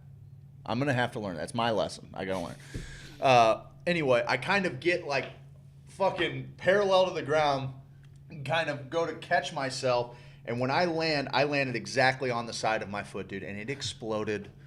The fucking noise that came out of my ankle. God. I'm like, well, that's what a broken ankle sounds like. Yep. That's what and I'm so fucking mad. and my face is just like in the ground, and I'm just fucking raging out because fuck. Like, I don't have time for this in my day. I don't have time for it. I don't even remember what the fuck I was going outside for, but it wasn't even that goddamn. I went out to get a lighter or something out of my car, and I'm like, oh, cool. Cool, man. Surgery for a lighter. Neato Frito. Have a great day, Jen. Love you, honey. I saw this video of this, which it kind of reminded me of that video of, oh, hell, he fell off the step. What was his name? What was his name? Was it Larry? Oh, Larry fell off the step. God, dude, Jenny loves that video. Dude, we watched it together when we all saw it, and I fucking cried laughing. So good. Yeah, it's we're getting to that period where people are falling on ice. That one video went viral, the People's Ring doorbell. And from St. Louis, where the dude slips and falls all the way down his driveway. Bobby don't fail. Bobby don't. Oh, Bobby. Oh, one of my. I'm posting it in the fucking Discord right now. One of the great Bobby videos. Don't fail. How are we gonna get you up? Like Bobby don't fail on his back. Fuck, one of the great. And I mean, I think he's okay. That's why I feel all right about laughing. But even if he wasn't, I had a hearty fucking chuckle out of that deal. God. Yep, no, it's Bobby that fell off the steps.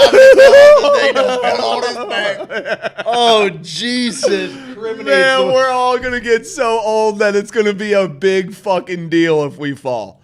If we fall, it's going to be a hard deal.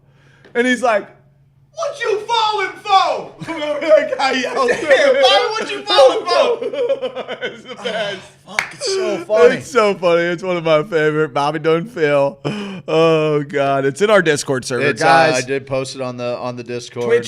Twitch and Discord. I tried to post a picture of this GD hallway. What's the deal with that? A tape measure. I by the way, that day, I know that I'm just appealing to robots. I get it. Did you appeal it? Well, I have no appeal process. But what I can do is I can just report a problem. So I reported a lot of problems that I had with Facebook. I'm like, oh, maybe Facebook can show me. Yep. Maybe Facebook can show me. Maybe Facebook can show me just what the hell's wrong with showing a tape measure down the hallway. Or maybe Facebook can tell me why somebody that posted a church got flagged for regulated goods. It was a picture of a church in Scotland. What was that? Fuck you. What's that? Your algorithm's busted. It's broke down. I said every day your platform is harder to interact with. Oh, you said that? I let him know. And this robot, he knows that I was not happy with him, sir. Or her. It. I said, this platform grows increasingly difficult to enjoy. You said this. Increasingly difficult to enjoy and to interact with my friends on. Holy moly. I am looking for as many avenues as possible to make you an afterthought. Your AI's broken. Your algorithm is not good. It's not good. You said not good? I said it is not good. Oh, my God. And whoever's working on this, whoever's lead engineer, whoever the guy is that's proud of this, shouldn't be. What that person should do is know that every person in his ancestral line or her ancestral line is really just embarrassed that they come from that line, that seed. What they bring to the world, a total trash pile. What they bring to the world makes it worse, and everything that they stand for is garbage. I let them know all of this, and I did it about 80 times that day. I just kept reporting problems and taking screenshots of the problem. Here's my problem, motherfucker. Here's my problem.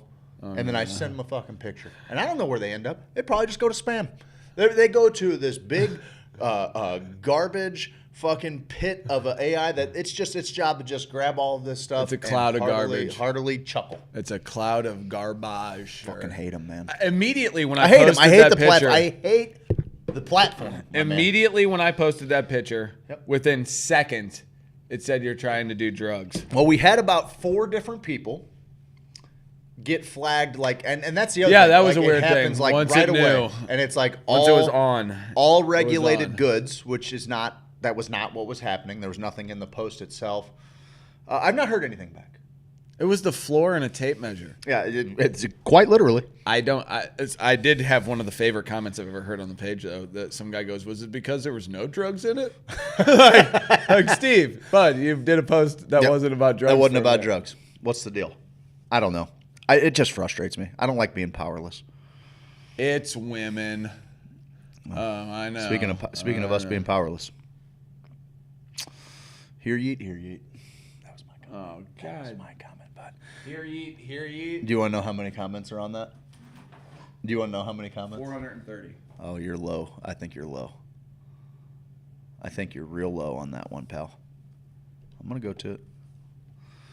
Just so everyone remembers. 469. I hate all you yeeters out there. Oh, to yeet or be yeeted. That is the question. I'm kicking everyone out of the group who comments on that post. Are you? Yep. Okay.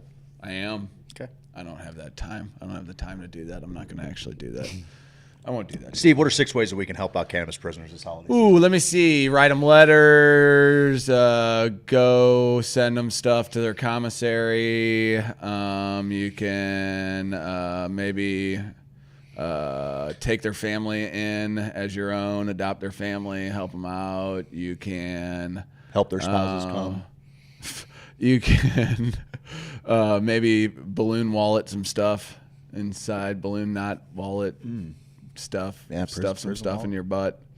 And For them. give it You for can them. mule some stuff in for them. Okay. Well, those are what I heard from the Canna Convict Project. Well, Canna Convict Project, can we just love on them for a minute? Because I love on Christina them and for Chris. every I love all minute of the people all the minutes involved with Canna Convict Project. If you want to get behind just an organization that is honestly one of the most selfless things I've ever seen. Like, these are not people that they have a connection to. They're just people that they know get lost in a system. And wow, like we were talking about a long while back. There's the Joe Rogan episode that had the 2 guys talking about criminal justice and just like how many people have been on death row, and thank God they've had a family member go to law school just for that and pick up their fight and be able to prove. God, man. Like people get thrown in a hole and forgotten about, and maybe not forgotten about by their loved ones or their family, but those people's resources are already maxed out trying to hold things together. It's so unbelievable how people, it's unbelievably great how people rally. People like Christina Fromer and Chris Smith, like they rally behind strangers because they know that they need somebody to be fighting their battles for them, to be trying to help in whatever way they can. I love the Canna Convict Project. I want to do a lot more with them myself. But according to weedmaps.com, here are 6 ways that we can help. Maps? Weed Maps put it out there, man. Okay. The easiest and most obvious action you can take may also be one of the most effective. In the past year, the Last Prisoner Project protected hundreds of at-risk individuals from COVID-19, secured hygienic gear for those incarcerated, matched dozens of cannabis prisoners with pro bono attorneys, dispersed $70,000 to the families and children of those incarcerated, and spearheaded policy reform both on the state and national level, all thanks to the generous support of donors. So donate. Donate to people like the Canna Convict Project. They're not bad. Could have been worse. Thank God for lids. There are a ton of people to get behind. I will definitely donate to the Canna Convict Project because I know who's running. So that's not a bad play. That's something we can do as a group. We can draw pictures and we're fun. Let's make them laugh. Absolutely. Number 2, you can call your local officials. The combined horrors of mass incarceration and COVID-19 have created life-threatening conditions for incarcerated individuals. Mass incarceration has left prisons and jails highly susceptible to an outbreak given overcrowding, lack of resources, and little access to medical care. I won't be using that as my reason, but yeah, there's all kinds of other reasons. There's better reasons than them getting fucking COVID together. Right. What am I supposed to I'm in control of them fucking getting colds from each other? Right. Okay. Yeah. Public officials can address this crisis in a number of ways by releasing people who are nearing the end of their sentences, waiving medical visit copays for incarcerated people, and of course, releasing nonviolent cannabis prisoners. Let's take that. This is Weed Maps, but let's take it a step further. Nonviolent drug prisoners. Contacting your governor or state's Department of Corrections can go a long way in helping the underserved and wrongly incarcerated. For example, Michael Thompson was in prison in 1994 for selling weed to an undercover informant in Michigan. Despite weed now being legal in the state of Michigan, Thompson will have to serve another 35 years if he is not granted clemency. Fuck! At 68 years old, he is facing a life sentence just for selling weed. Fuck! In Michigan? In Michigan. Where it's legal? Where it's big legal. Where Remember it's we were up there legal? trying to find it? As a result of the it outpouring, wasn't quite legal yet. it had passed, but Yeah. nothing was open to Is be it able just to go and medicinal? buy. No, it's No, rec they there. were rec too. They had just passed rec. Yeah. Yeah. What the dude? What is nice, that? Nice. We're What gonna get a is million that followers. all about, dude? They're gonna actively try to buy weed from someone so they can set them up. What are we doing, man? Like, what kind of world are we living in? And then the fact that at cross one imaginary line to a different imaginary line, the rules fucking change. Yep. Unbelievable. Yep. As a result of the outpouring of support and outrage for Michael Thompson, his case had been scheduled for a public hearing with the Michigan Parole Board on November 17th, which was the last step required for his case to move up and get signed by Governor Whitmer. According to the LPP, this could not have happened without all the support from Michael and the hundreds of thousands of calls, emails, and letters to the Michigan Parole Board. There you go. So you can make a change. And that's something Christina how Ferguson talks about got all out. the time. You can write letters to prosecuting attorneys, write letters to judges, write letters, get them to the Can of Convict Project. They'll make sure that it gets to the right people. If you follow the Can of Convict Project, there's always people on there that they'll even give you basically what you need to write. You just copy and paste it if you want, and then add whatever you want to add into it. But that's what I'm trying to do. That's something that we can spend a day doing. Everybody can spend a day doing and help some people out, because we talk about it all the time. That's great. We all acknowledge that cannabis is a medicine. We do. And we acknowledge that it's been a medicine. Just because it's legal now, or because it's accepted by a bunch of fucking suits in a capital city that it's medicine, doesn't mean that it hasn't been medicine all of this time for people. It hasn't provided relief all of this time for people. And there are people who, sure, they were making money. There was financial gain to be had from it. But they also made medicine available at the risk of losing their entire lives. And many of them did. And it's the least we can do as cannabis enthusiasts or as empathetic human beings to fucking say, hey, that person was a steward of our community. That person was standing up for the health of all of our community, and I don't want them in a fucking hole for it.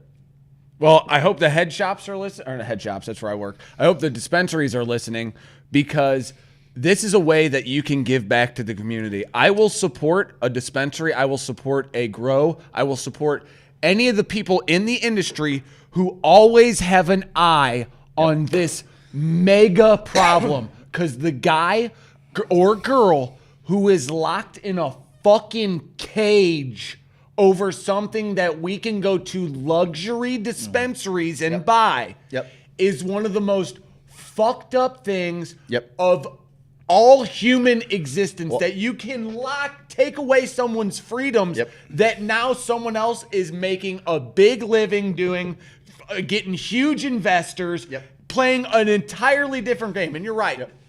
They knew, the people knew what they were. They knew the game. But when we got shit, when we have our law enforcement setting people up, like, there's much bigger problems at hand here, guys. That was the next step. Be a partner. If you own or work for a dispensary or cannabis brand that's interested in freeing cannabis prisoners, you have team to up. be in team this, up with in somebody Missouri. like You have to team up with somebody like Can of Convict Project. All right, so this is something I don't think they've made an announcement. So I don't even know what stage they're in with it. You know, Steve, that what I do for my other job, for my primary job, is I sell promotional products. I sell branding, packaging, the like, right? Okay. Dude, I thought you worked at a tree trimming company. Nope. Anything you can put your name on, I sell it. Whether it's shirts, whether it's promotional products, I do that. And there's an opportunity with, I believe, a brand out on the Kansas City side of the state where they're trying to work with Can of Convict Project with their packaging. So basically, if anybody buys this packaging line of cannabis from their dispensary, proceeds from that that deal, and then on the package it tells all of these different prisoner stories. That's what has to happen. This is the deal. This is the deal I'll put out there if you work for a cannabis brand. If you're interested in working with the Can of Convict Project on something like that, where you will do custom packaging, telling these prisoners' stories, the people that made medicine available for whatever, I will do all of the packaging at cost. I will do it at cost for you. We will totally custom design your packaging as long as what you're doing is you're getting behind the Can of Convict Project, and all proceed of all of the products sold in that packaging goes back to Can of Convict Project. I don't want to make any money off that. I just want to make it affordable for big companies to do that.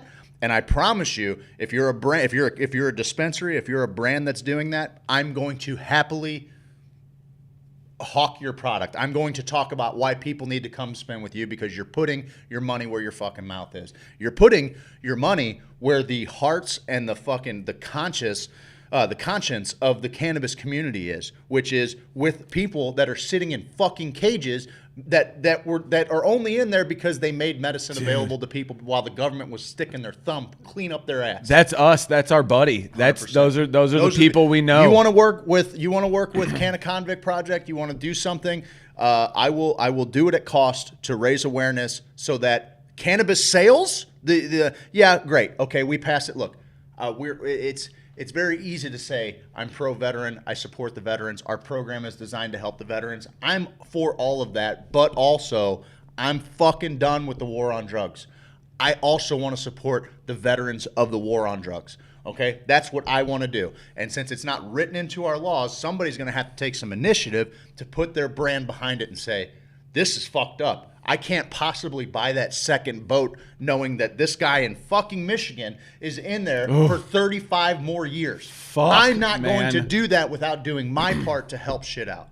Dude, that's the deal. And that's what we're trying to do here, right? That's where I was going with kind of the talk about how I believe the children are our future. I think that conscious business owners, now as consumers, we can see this shit. We can see what you're doing. It's very visible, and it's good marketing as a business. It's good to say, yeah, motherfucker, this is my passion. This is my dream. Mm-hmm. But I'm also well aware of some of the flaws in the system I am a part of.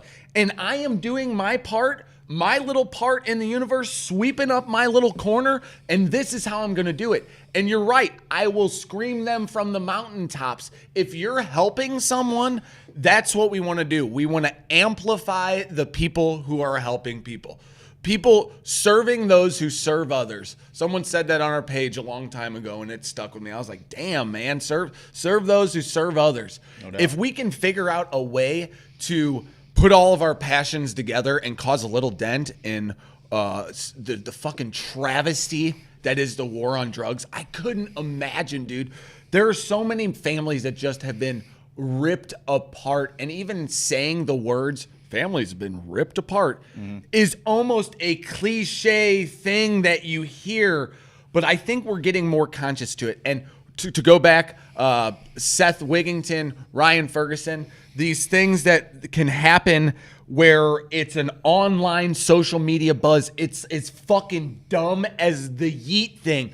It's the same thing. You just have to get people excited to say, let this dude out. This dude didn't do it. This dude got caught with 10 hits of acid, 100 hits of acid. The dude got caught with a pound of weed. A pound of weed? If you're making RSO, that ain't shit. But everybody's like, well, he's nickel dime bagging. Maybe he was. Who gives a shit? That's why it also... Oh, so he helped more people? Yeah. Oh, fuck, man. What a goddamn criminal, bud. Because we're trying to do that now, but we filled out all this paperwork and paid all this shit. So we're not criminals. You are the criminals. And the fact that we're going to have rec here soon. We're going to have rec. We're going to be up for a rec bill. The rec bill has to mimic where we're going in the future. It can't be just a look at all the other rec bills and saying, well, we'll take a little bit of this, a little bit of that. It has to go far. It has to be boundless. I want the rec bill to be boundless. I want it to be the system, the market that has already been established for cannabis. I want it to be that, except you can open a store now. My guy down the street, now he can open a store. And however he sees fit to run, to buy, to grow, to supply the store and have more of that Amsterdam vibe where it's, hey man, you come to this coffee shop or this bar where you don't get fucking shit canned and we pretend like everyone from the Cardinals game is calling a fucking DD. Every night you have a Cardinals game, you got 20,000 fucking people who would blow over. What do you think? Maybe 10? 20,000? Shit. You think more? Probably. It's unbelievable, dude. You got 40. You figure you got, 43,000 in the stadium any given time. Yeah. Called 10 of them 10,000 yeah, that's kids what I was trying and to minors. Yeah. Okay. I got to think there's less people not drinking. 2 beers, you're probably blowing over, too. Those 2 big beers, ones. you're blowing over. Also, that's just the people leaving the stadium. Kilroy's is packed. Oh, Maggie no O's doubt. is packed. No doubt. Every dude. place Every downtown in bar. Soulard is packed. And and that's on a Wednesday, motherfucker. That ain't like football Sunday. Like that's 81 games a year. That's like, oh, I hit traffic at 6:30 on a Thursday. Yep. Oh, it's a Cardinals game downtown. Yep. Oh shit. Okay. 100%. That's why I don't drive on 40. You can't drive 40 in the summers. There's too many home games for that shit. Not that I have a problem with that. I have a problem with drinking and driving. Now there's so many ways around it, and I've just learned my lesson. So I'm no one to really tell anybody else how to live with drinking and driving. Sure. But I can see a world where it's more with our rec bill. Hey man, we go to Kilroy's and they had an edible, which, I know those we can overdose on edibles. They have dabs. Well, you can get a little bit too much on dabs. Well, they also have like a CBD thing or a little joint that you can buy that's mixed with. God, it would be great. And that way you are a part of the community. You're watching the game. You're hanging out with friends. You're doing the things you do to be social. Sure. And you don't have the stigma of, oh, fuck, weed. Go out back. Maybe we'll go out back on the porch and smoke some weed. Because that's every bar pretty much smokes now. It's amazing the last 5 years I haven't been to bars. It's great to see people catch up because I've been ripping wonders. Oh, bud. I remember we did it in Lafayette. I ain't stepping outside either, bud. No, I'm right here at the bar. I'm drunk and I'm feeling ripping good, fucking one dude. hits, bud. Like, oh, get out of here. You gonna fuck with? I've looked at so many people and they're like, you're gonna do that here? I'm like, oh, am I not gonna do it here? Who's gonna stop me, bud? Fuck. Motherfucker. Here, put this 20 in your eye, bud. Fuck you. Lafayette's one night. Lafayette's was a 3 a.m. bar. Sure. Or 1:30, so it would go to 3. So about 1:30 starts filling up. When you would walk into Lafayette's, it had that bar to the left. Fascinating to see the 3 o'clock bar rush. Oh, bud. That happens at 1:30, I used 2 to o'clock love in it. the morning. I would try to get there a little early. The smart ones are blowing out at about midnight. To start heading to the 3 o'clock bar because they're going to get prime spot because everybody that leaves at 1 and 1:30, they're just squeezing in. They're just squeezing in. No doubt. Wall to wall. Telania's was a great one. Yep. Gito's was a great Sure. one to do it. Cusimano's was a great one. Absolutely. So we get to the 3 o'clock bar, which, dude, there were some fucking times at Cusimano's and at Gito's that were fucking wild as hell. Telania's was really the best, though, to be like there were 0 people in there. Mm-hmm. And then you fucking at 1:30, it was like, whoosh, here's a rush of people in there.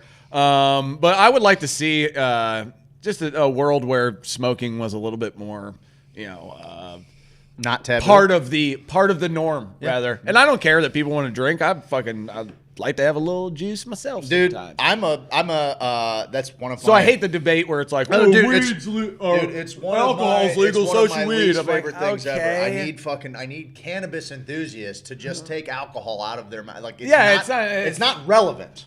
It's not relevant to the situation. I get it. Like, it drives a point home, but you like. To vilify other substances to somehow make yours better. Don't is like just, that. It's the lowest vibrating argument like that you possibly can. I don't like it. Chemicals are chemicals. Yep. You're an adult and you're responsible for yourself and how you act on said chemicals if you choose to take them. Period. End of story. Alcohol. I have a very mentally healthy relationship with alcohol. Everybody that was around me as a kid that was on alcohol were all very jovial. I didn't have to experience the shadow side of alcohol where people were mean drunks and things. I didn't have that. I had happy-go-lucky fucking drunks around me, and I don't. What am I trying to say? I don't relate to to the violent drunk, to the hyper aggressive drunk or anything like that. It's just never been a part of me. I have a great relationship with alcohol. I'm the guy that's like, yeah, fine, I'll drink 8 tequila and tonics. Let's fucking go. You talking in Michigan? Daddy's like, home field. Yeah. I mean, in Michigan, you're like, we're going. These guys want to go to the tequila bar, and I'm like. We're playing at Bush. We're playing at Bush tonight. Game 7 at Bush. Man, this is where I'm my best, man. I love alcohol. It's great. But I also understand the problems that it poses for people who, do have I also alcohol's not the problem though. It's usually a bunch of underlying issues that become the problem. Shit, and it's just alcohol is just a magnifying glass. That's all it is. You know? And it also loosens your inhibitions a little bit like to that where part of it. You're a little bit more likely to say the thing maybe you wouldn't have said before. You get out there, but you give them a little this, you give them a little that. You give them a little this, you give them a little. I was talking about Lafayette's 3 o'clock bars. We go in there about 1:30 and. The left part starts filling up. The back is a dance club where they had a bar around the edge of the thing and mirrors. So I remember girls would grab the bar and fucking. It was a great place because it was all mirrors. They would watch themselves. Fucking. Yeah, I know. Their butthole in the mirror. Just wink. Yeah, just wink. The wink. They should have changed the name of it to the winking butthole. Yeah. They did. Let's open a place called the Winking Butthole. We can do that. So we go in there and someone hits a baddie, and so I'm feeling real loose. So I'm like, all right, chill them. Next thing you know, people are hitting a bowl. Ripping blunts. Next thing you know, there is blunts going on, and the whole side is just filling with smoke. And I remember thinking, holy shit, we did it. We just fucking did it. Everyone, it's kind of the idea that if all the pot smokers got together and we all went down to downtown and all lit up a J, what are they going to do? Arrest us all? And it's like, no, probably just arrest about 10 of us are going to be real unlucky. Yeah. But, that whole deal, so it felt so good until, one of the bartenders, just a girl comes over and she's like, what? What are you doing? But the security there, the bouncers back in the good old days when you could smoke a cigarette in the bar? I can't. I think you because it was a lot easier. 21. It was a lot easier when people could smoke cigarettes. 1,000,000%. I'm smoking fucking joints all day. I don't know if it was because that shit was ending right around when we were going to the bars. 22, 20. Isn't that right? About 10 years ago when all that shit was ending. Roughly. Yeah. But probably a little before that. Yeah. Yeah, because I remember, because when I was 18, Krieger's had to put a smoking... I think Columbia was the first city to kind of do it. They put up glass partitions. And actually, Springfield passed a really aggressive non-smoking deal, which was one of the most aggressive in the country. It actually included private clubs and things like that. And there's guys that had a cigar lounge, and they're like, wait a second. This is our business model. People come here to smoke tobacco. You realize it didn't matter. They had to fucking appeal it all the way to fucking people are self fucking righteous bureaucrats. Well, dude, it's crazy that people could just smoke while you were eating next to them. Dude, that still happens in Jeffco, bud. There are still fucking places where you can walk into a restaurant and people are burning heaters. That's awesome. It is awesome. It's awesome. I walk in, I'm like, damn, this is America. I know. My shit, I watch fucking Red Oaks, and I'm like, man, you remember when you could just fucking. I know they're always lighting up cigs everywhere. Fucking, it is what it is, man. I know. Oh, what a world, man! Everybody used to smoke. Even I was watching Queen's Gambit, they're fucking in hospitals. Oh just man! Just fucking the waiting room, just fucking the gynecologist is blowing fucking cigarettes. It's coming back. It's coming back. I'm into it. I love it. We did it. To wrap it up here, we did it. Write holiday letters, write cards, just write to people in general in prison. Again, reach out to Can of Convict Project. Yes, they will tell you where you can send them. Hell, I think you can get it to them. They'll get it to the people that need them. Just support incarcerated individuals. So on top of the fact that we need to help people that are inside, people that come back out have to assimilate into culture. They have to relearn how to live in this world that we're all making. A lot of shit has changed If somebody's been in there for 10, 12 years, the world looks a lot fucking different than when they went in. Even when I got iPhones came out in 2007. If somebody has been in prison since the year 2000, the fucking world looks a lot different than before they went in. Dude, it's like what's the movie with Brendan Fraser where he was in the fucking Encino bomb Man? Well, the other one where he's like in the fucking never tomorrow. No, he's in the bomb shelter. He comes out. And he's like, I thought that was that's the movie. Pleasantville is with Tobey Maguire and Reese Witherspoon. Bombshell. Brendan Fraser Bomb Shelter. That'll tell me what it is. Blast from the Past. What a past. Damn, that one is. Oh shit. Yeah. Anyway, so you got that, and then do what we're doing. Raise awareness. Yeah. To fucking have the conversation. I tell people all the time, like. There's people there's always this argument where it's the fucking worst argument. Well, if they didn't do anything wrong, if they didn't just break the law, they could. That's fine. I didn't vote on the laws. We don't vote on these laws. There's laws being passed every day that pretty much criminalizes something that everyone is doing. Something that everyone is doing is illegal. Take that to the fucking bank. And so get people to understand that. Do you believe in freedom? Do you believe actually in the sovereignty of the individual and that the government is only there to, to work in a limited capacity to protect what it is that we're making here? Because if you believe that, then you can't possibly believe it's okay for us to have the largest prison population in the world and for over half of that prison population to be in there for crimes that didn't fucking hurt, that didn't occur and hurt anybody else. Like they didn't take place taking away from any other individual. They just became streams of revenue for the state. That's not okay. And we have to get fucking comfortable with, we have to reclaim this idea. And it's weird. Dude, politics are so weird right now because it's something that everyone can agree on as far as like what the government can and can't do to you. Like why it's important that we claim our own power and our own freedom and be able to exist in this world to do what it is that we're fucking born to do, regardless of, as long as you're not hurting other people, you should be able to fucking move freely throughout it. That's a conversation you can have with your most conservative, your most liberal friends. It's something that we can all kind of find some common ground on and say, whoa, what the fuck? This isn't about drugs. This isn't about anything. This is about creating revenue streams and getting poor people off of the streets and into a fucking cage, making furniture for them. We talked to Jeff Mazansky. They make furniture, and then the prison company has the guy that owns the prison also owns a furniture company. And owns stock. And the stock is very easy to manipulate with prisons because it's like, oh yeah, I got more prisoners. Well done. Stock went up. Everybody got rich. Congratulations. Boom shop. And I kind of understand I have to protect you from you, bud. Yeah, and I don't. Okay. I don't need that. But B, that's not what it is. It's a revenue stream. Like you said, the war on drugs has been an unbelievable moneymaker. It's kept all of these departments around forever. You have to ask yourself now, here and now, what do you stand for? What's your part in the world? What do you want to do? What do you want to be? What decisions do you want to make? What choices do you want to make? What do you stand for? Yep. What does it mean? What do your words mean? What do your actions mean?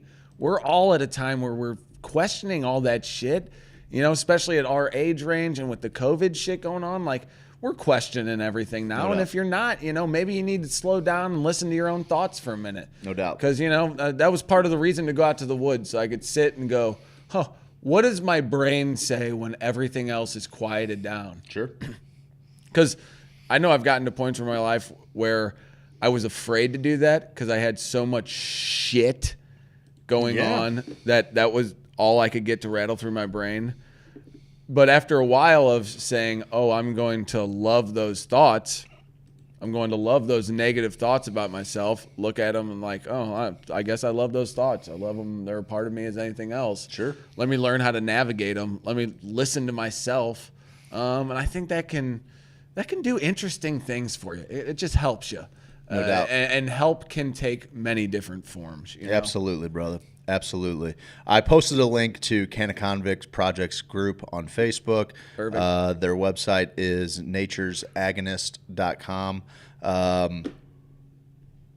it's one of the things we can do. I don't know. It's one of the things 1.1K members needs to have 1.1 million members, no doubt. We need to get behind these people and help them out. Let's see here. Oh, look at that. Our show was shared into their group. How about that? Oh. How about that? This is just the most recent post from Christina Fromer. Can you spare a minute to help these federal cannabis POWs? They give you what to. Please use the link below and copy and paste the following. I support the pending clemency of Anthony Bearden, number 24124-045. That's Missouri. That's a federal prisoner. I support the pending clemency of Lance Glore, number 44270-086. Washington Federal. I support the pending clemency of James Jimmy Romans, number 10195-028. That's Indiana Federal. These are people that like it's just a testament to who they are, man. It's just I love everything that they stand for, and I'm gonna go ahead and post that in the links as well, in case you guys want to. In case you want to help. Be somebody. Yep. In case you guys want to be somebody. Real quick, I just went to follow at the Kush Coach on Facebook. Did you know that Kush Coach isn't even his birth name? What? I feel lied to. Kush Coach? Thought it was from New Zealand. So I just posted kind of a call to action that the Can of Convict Project put out there. So we'll throw it up, and if you guys want to help, those are different ways that we can help. And in the meantime, let's go to commercial break. Let's support our sponsors a little bit, and on the other side, it's the sex, drugs, and rock and roll segment. But we're just kind of talking about all that stuff all morning. But that's just it's one of those days. It's one of those days where it's Tuesday, man. We're covering the fucking. It's Tuesday.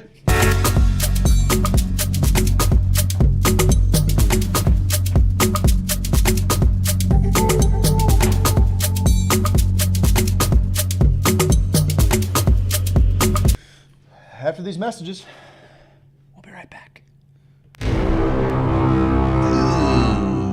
We'll be back in 5.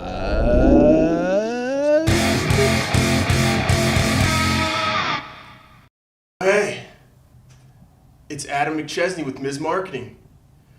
We specialize in lead generation, filling your pipeline, and taking care of your payments.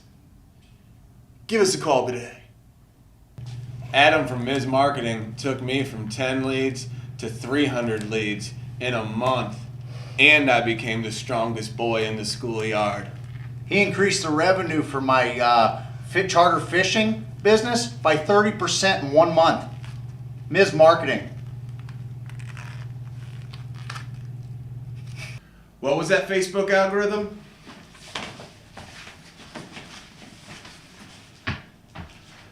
What was that Instagram?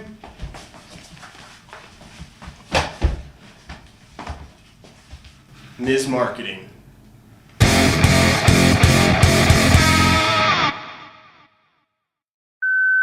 I know it's late, baby, but you got me thinking about my dream home. Yeah, girl. You know, Bungeon Property Group doesn't just sell houses, they sell dreams. You know when the best time to talk about dreams is? In the middle of the night. That's why Bungeon Property Group is famously open 24 hours a day, so you can whisper sweet nothings in the middle of the night. Oh yeah. Tell me all your dreams of white picket fences, in-ground pools, and I'll find them for you. An area with a low crime rate, general proximity to nice parks, walking distance to the grocery store, easy access to the highways. A place where you can offer a quality education to your children, all while feeling safe in your front yard while they play. Talk that dream house talk to you. Let me be your dream realtor. Adam Bondred.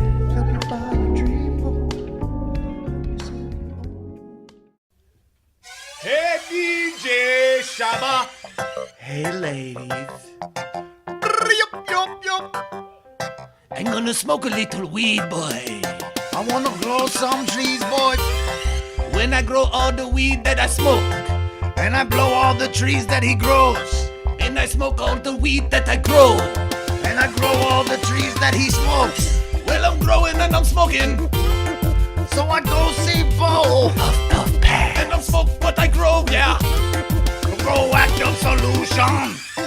And I'm growing the hydro. Bo knows hydro. And I'm growing the hydro. Proactive solutions. Bo no hydro. Bo no hydro. Bo no hydro. Bo know how to grow. Bo know how to grow. Proactive solution. Bo know how to grow. Proactive solution.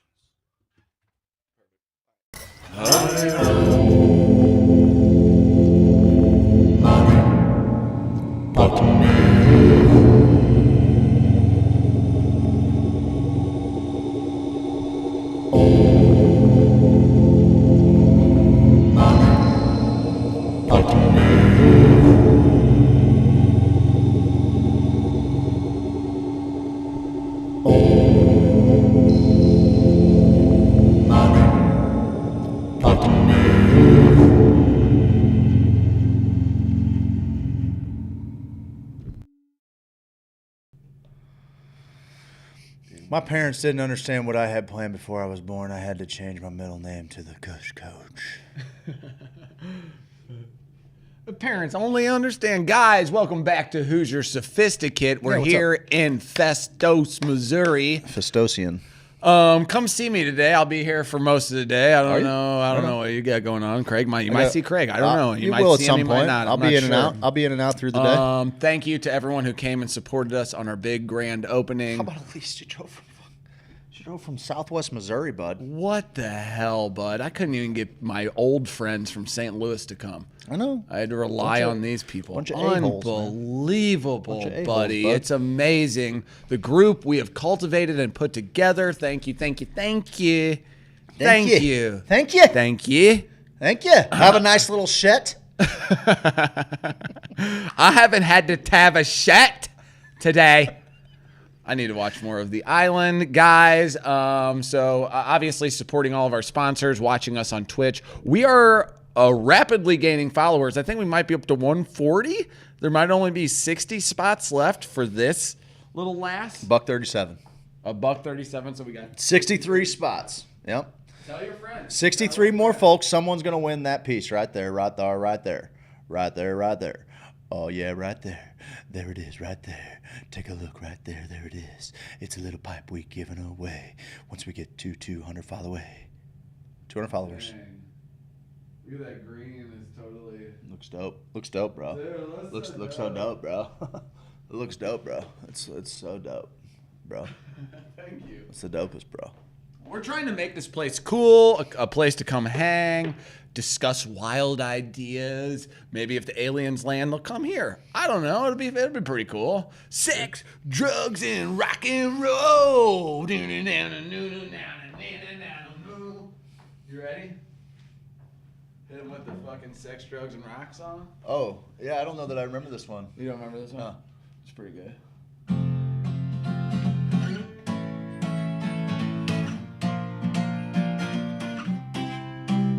I like sex and drugs and rock and roll. I like sex and drugs and rock and roll. Sex, drugs, rock hard, and roll. Well, that's good, dude. Be ready for close-up screenshots of Steve and Craig in the Hoosiers group. Wish you would. Wish you would, bud. Wish you would, mother lover. Wish you would. Mr. Lover. I might have to run home today. Okay, I may have to run home Mr. today. Lover. Are you watching us on Instagram? A little bit. We went through the feed yesterday. It's a great feed. I had a hearty chuckle. It's a fun, good. I had a feed hearty to chuckle. Be a part of. I had a hearty chuckle. If you don't follow Hoosier Sophisticate on Instagram, I'm telling you a lot of information. Just Twitch and Instagram and help us. Help us, please. God help. So we appreciate everything you guys do. But I might have to run home, check on my plants. All right, you should stop touching me. I mean, I'm doing a lot of touching. I'm just making sure you're active. It's a new thing I'm doing. A lot of touching. It's a new thing that because you're in your own world a lot of the time. I'm dropping fucking knowledge, and I'm trying to fucking. I'm just grabbing stuff to talk about. You know who does that a lot in movies? If you'll notice, Michael J. Fox. He's always touching people in movies. If he ever has to run by someone, watch him. He'll go. Was he like a fucking swim move? Was he a defensive end? Jesus, I don't know why he does it. But I like it. Well, you might have a little idea of why he does it. Because he likes touching people? Yeah, sure. Okay. Biden. Sleepy Joe popping up in the corner. Do you know what the name of the newly approved coronavirus drug is? No. You're gonna sing a song. Bamlanivimab. Whoa, Bam Lam. Whoa, Black Betty. Bam Lanivimab. Whoa, Black Betty. Bam Lanivimab. Black Betty had a child. Bam Lanivimab. Damn thing on wild. Who the fuck named it? Come on, bud. Can nothing be sacred? What? This is supposed to be sacred? We can't have a fucking sacred COVID drug. Come on, pal. Come on, Shoots. Big Shoots. You could have a sacred cow. You have a sacred cow? Yep. Well, you can't. I won't. I won't have a sacred cow. No cow that runs across my ranks doesn't run the risk of getting fucking eaten. I'm gonna have to run home today, bud. Do what you gotta do. You know. Well, I'm leading into something. I'm not trying to just tell you about my life. I know how uninteresting it is for you to hear about my day. I know how uninteresting that is for you. Okay. Fine. So this is show fodder, bud. Not trying to let you in, just so you know. So just stay with me. I might have to run home today. Okay. Then this is where you go. Oh, why? Oh, why, Steve? Thank you. Okay. Yeah, great. Tell me why, Steve. I got plants growing at home, and I showed you the pictures yesterday. You did. Holy snap, crackle, Coach pop. came in his pants when he saw the pictures. He did? He did. Oh my He showed me a God. little silver dollar. I made him come like that girl at In Cahoots. Yes. Sweet. Like that girl at In Cahoots. The one that got away. Talk dirty to me. Oh, with the mud? Remember our whole seed bit? Let's just talk dirt, man. Let's talk dirt. I don't know too much about that's the the dirt. important part, right? I don't know. It ain't about the plant. It's about the dirt. Ain't that right, Kush Coach? Kush Coach, I need to know. I'm 18 days in. That smells good, man. I'm 18 days in, and I need to know if I need to start adding newts. But maybe a little bit of snooch too. Snooch juice. Oh, they do actually sell. It's to get your pH up. Snooch juice is what it's called. Juice. That's a great line. We're starting our own line of pH balancers. Called snooch. Because that's really what that's where all your flavor comes from, right? All your terps. pH balance. All your terpies. Snoochie boochie. That was from our text line. That wasn't Craig saying that. But I will if you're say listening it. on I the will say podcast, follow us on the podcast. Follow us on the podcast. Twitch, Listen to the podcast. Instagram, podcast. That's it. Discord. Sure. Whatever you want to be a part of. Sure, We're be a part wherever. of it You all. can't fucking outrun us, motherfucker. We'll find you anywhere. So I need to know if I need to start adding newts to these ones, because I have some that are 17 days and some that are 4 days old. Okay. The ones that are 17 are photo. The ones that are 4 are auto. And they say they'll take about 60 days. Okay. So I'm looking at 56 more days for that. So that'll add 56 more days to those other ones. That'll put them at 70. If I'm looking at 55 plus 17, 72 days when I throw them into flower. Bud. Now, does that present a little bit of a gap? I don't know. A little bit of a gap with the next cycle of flowers, with only having one tent. When you're doing, you almost have to have a second tent set up, right? Like you have to have like a veg area. Yeah, it's gonna fuck me because you're going to have a gap where you put these photos in flower, and you're not going to have anything start. I guess you could have seedlings popping. Yeah, but you're gonna have to come up with another little light setup, right? Yeah, the seedlings. I'll have to have them on a 12 and 12. That's what I'm getting at. You're gonna have a 2-week gap where. What do well, I I don't do? know. How long do you throw the photos into flour? How long is that? I don't know. 2 weeks? Coach, how long do you gotta when you flip photos over into flour? How long do they sit? 70-day-old photos. And what is it, by the way? Is that 12/12 at that point? That's when you flip it because I'm 18/6 right now. 18/6 because autos are just gonna flour regardless. Yeah. And your photos are going to. This is me, a big dumb animal, Craig Kohler, non-hockey guy. You got photos that they continue to veg through the 18/6 light cycle. And then as soon as you flip them to the 12/12, that's when they start to throw flowers off. Am I correct in understanding? That's what I understand. Okay. So, there's whatever that period of time is that your photos are now in flower, you're not going to be vegging. I mean, would autos continue to veg in a 12/12 cycle because I guess I got to start over after that. I mean, you better just hope that your yield is fucking healthy enough off of all of those that you don't care that there's a 2-week gap. There's a better way. There's got to be a light that you can keep. Oh, yeah. I did not plan this.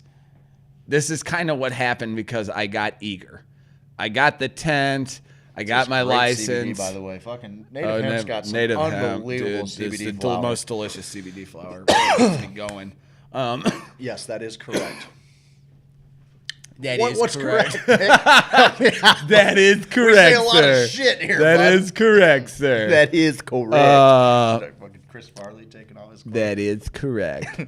So, I didn't time it out because I popped those photos because I didn't realize I just had some seeds. Well, then Jen was like, "Oh, those are RS." And I realized, well, Ricky. Yeah, our buddy. Fuck. Okay, I thought they were just. So I was I ain't getting rid of those. Fuck no. So I started those, but then I also wanted to do immaculate seeds. Bo knows hydro. Bo knows how to grow. So I did those immaculate seeds, OG Kush, because I want to show those from start to finish. Yes. So I'm gonna go home, maybe do an Instagram post today. Okay.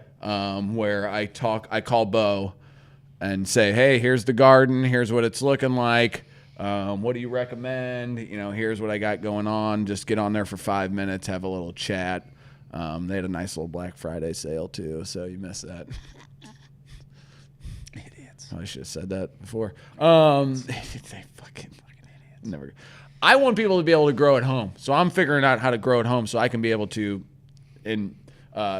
give the knowledge out that I've learned over the time because I can't wait to be 5 years into this and have some sort of knowledge base that I can kind of like the guitar, now I can kind of point people in direction. Oh, hold your finger like that. I'm no expert, but at least I can help and inspire people to say, hey, I've been doing this long enough that I can kind of figure this shit out and say, oh, here's what kind of helped me out if you think 100%. Of these hands working together. Yep. Oh shit, that actually helped me too.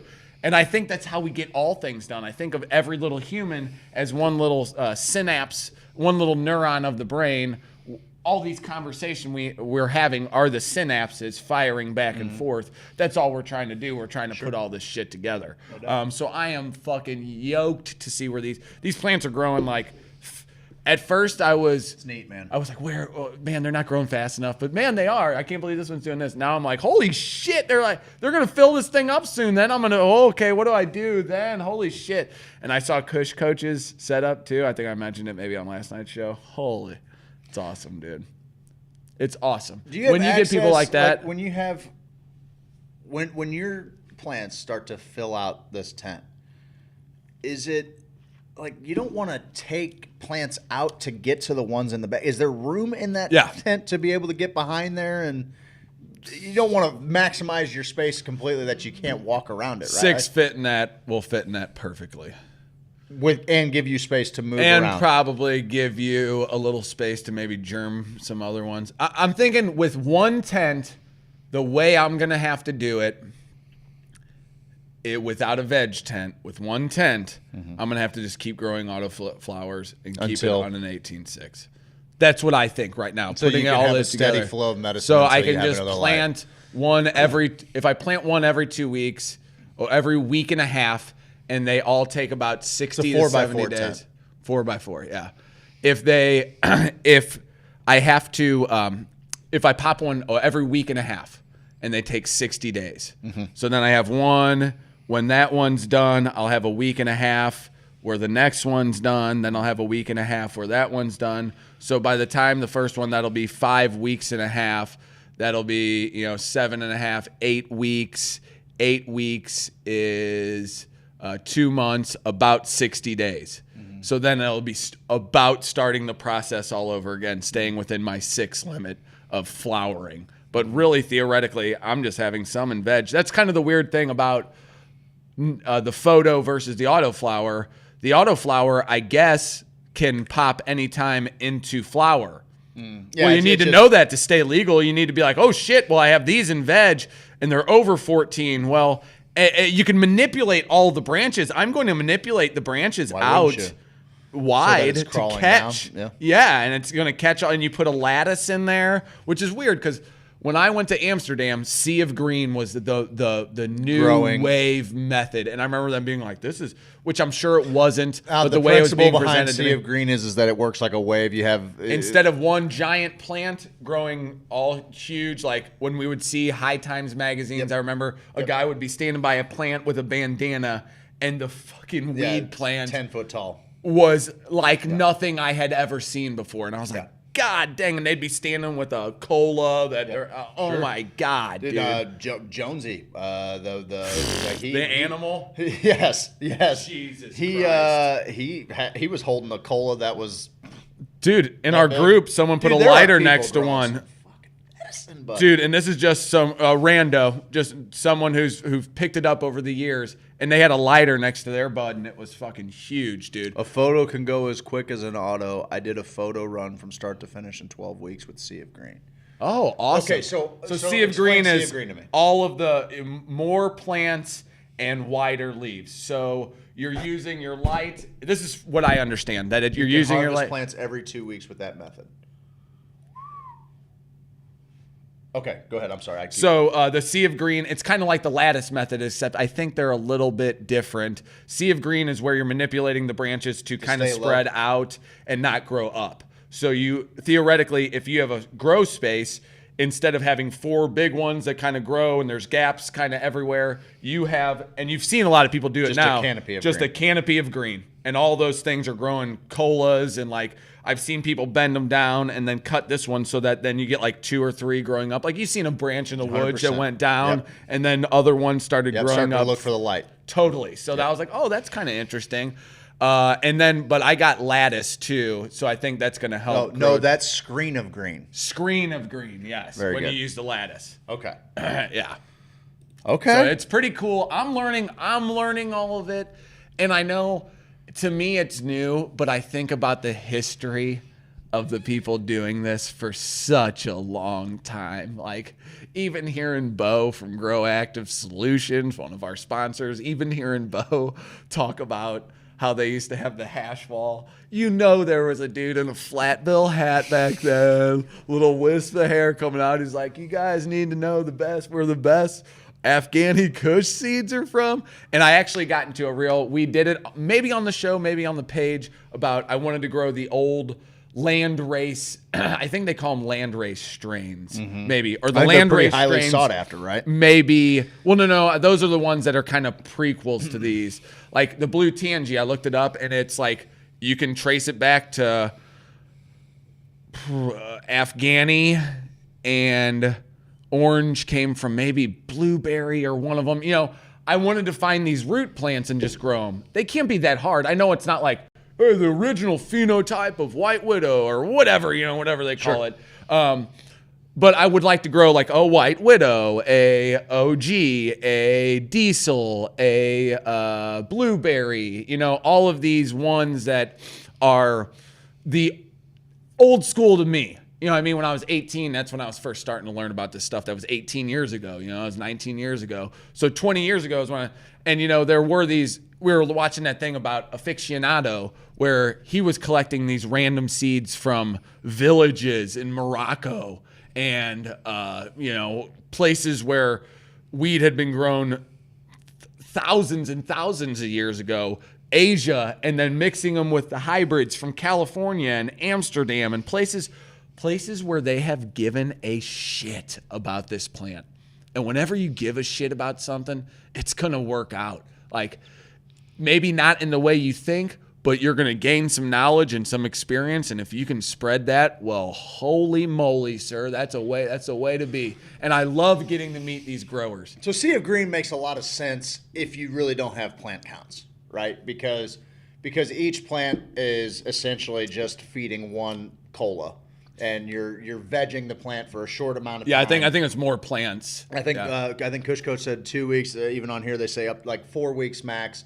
Then you flip your light cycle to 12-12, and you start. Really? Already with Sea of Green? So you only veg for 2 to 4 weeks. Gotcha. And then you flip your light cycle, and then you have. But even then, I think you have to have. You would have to have different setups for different. Like you would have to have clones and seeds kind of starting, right? Because your yield's not going to be as much as it would off. A 10-foot plant or a 6-foot plant for that matter. Yeah, Kush Coach said I could veg mine out while I was watching his live, because if you're not a part of his group, you got to fucking join his group if he wants you. And I don't know if he wants you there. Yeah, sure. But he was giving the live, and he's like, man, you could send those into flower in Kush Coach's group in 2 to 3 weeks. Growers helping medical growers helping growers grow. I'm on it. I'll find it right now. Grow. He'll put it on there. DJ Shorts Blueberry from seedsherenow.com is one you should run. It's like candy blueberries. Man.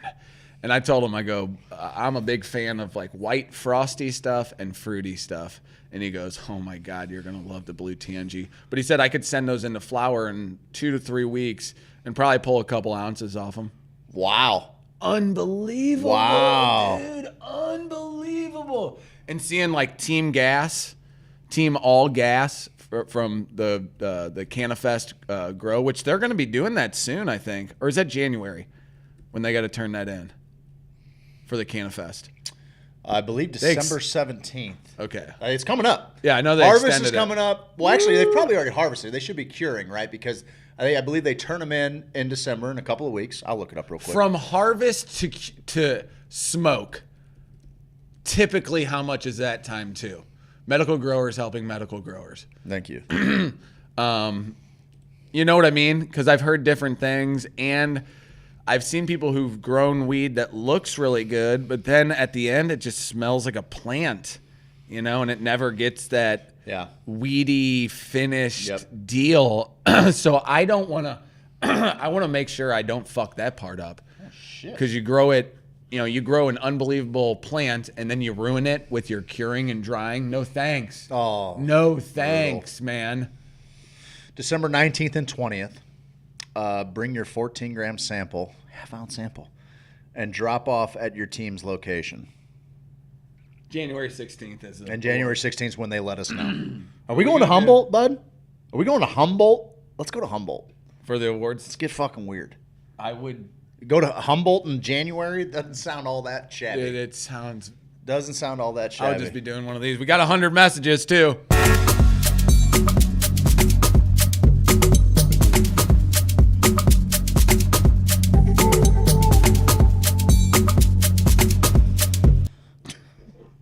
Why are you putting that ass out there like that? Because I like can. A moth to a flame. Because I can, bud.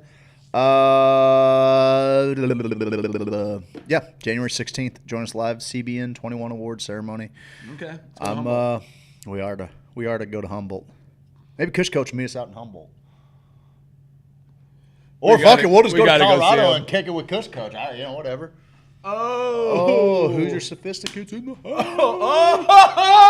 My silly media's in the house. I like it.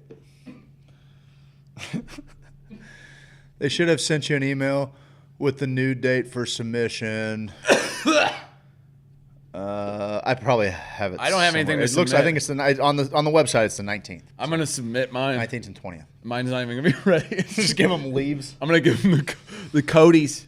The Cody Leadens. Cody Leader. Those motherfuckers are still hanging on. Are they really? Yeah. I don't think they're supposed to, bud. Kill them. I have 2 leaves too, because now they're actually starting to look like the fan leaves, like the typical fan leaves. At about 17 days in, I'm starting to see like the real 7 leaf the fan look leaves. of the cannabis plant. And the first 2, I don't know if this may be a problem. This is a good thing to ask, but they're kind of like twisting a little bit. Like they're not lush. I think I was overwatering at first. I think I was watering too often. Because I think it's very easy to go down there and be like, I got to do something.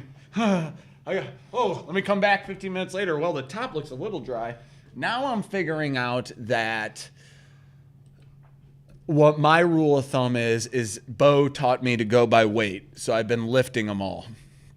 I've been lifting them all up and trying to figure it out. That helps. But also, I think you only need to water once every 2 days is what you're looking for. Which I thought, because remember Bo says they're growing when they're drying. Remember, like they're growing when they're as it's drinking up. Yes, Yeah, that makes sense. Not when you have it fully saturated. Sleeping, right? Like we are we're healing when we're sleeping. Is that an old wives' tale? Yeah, no, all of our growth when we're actually still growing is taking place while we're sleeping. Yeah, you don't grow it all during the day. No, you're just fucking walking, and all of a sudden, Yeah, because at night you wake up and you're like, my clothes don't fit. You grow when you rest, like big, dude. Come on. God, yeah. This isn't a real life big. It's Jesus, big, bud. I replanted but then I came in there and I was spraying them all the time. And now I'm like, okay, once every 2 days. And it seems to be working. The top gets dry about this far down. And then I re-water them until a little bit comes out the bottom. And then, because I dig down a little bit and it kind of gives me a sense. And the bottom is wet. The bottom's been staying wet. So, and I know those roots are going, they have to be off the chain right now. Because I replanted the Magic Melon autoflower because I just grew one. With the autoflower, I know that like over a certain amount of time, it just starts flowering. Isn't there something that like if the roots hit the side of something? That's an autoflower. That's when it starts to, when it has nowhere else to go, it starts to flower. So I was going to do a Magic Melon in a pot this big. Just to see if it'll get a little flower going right away? Just to see. Just to like be like, well, this is one way to just walk through one real quick. Just you know? Curate a little tiny nug. Yeah, that's exactly what I was thinking. Just like a miniature fun little thing to do. Because I saw Gator. I saw the Gator skater. Gator, bud. Gator down, bud. Gator. Steve Gator down. Gator, what's up there? Steve Gator. Gates. He likes me more than you. I would hope so. Yeah, I know. I think you guys are nerds. We're the biggest nerds. Fuck you, dude. I fucking play football and shit, bro. You guys are so fucking nerds, cool, man. So the Geetster, Stevie Gates. Oh, Gatesy. Oh, Stevie Gates. He fucking grew one in a 1 gallon, 2 gallon, and 3 gallon. Okay. And it's so funny because the one he's got in the little one is just one big, like, dank nug up the center. Just growing up the middle of it? It's pretty cool, man. Kind of neat, right? It'd just be great to have some land where you had a little greenhouse where you could take care of about, because here's the thing. Dispensaries. I don't know, and maybe I'm an ass. Maybe I'm underestimating. Oh, you're an ass. Maybe I'm an ass. You're a big-time ass, bud. Maybe I'm an ass. I don't know. But where dispensaries, they're getting their cannabis from these big grow operations, right? Because right now, a caretaker or a person couldn't go get their cannabis tested and have it placed in a dispensary the way our laws are written as of now, correct? Yes. So you have to have a cultivator. There would have to be a cultivator or correct. something. Or not, a big commercial cultivator.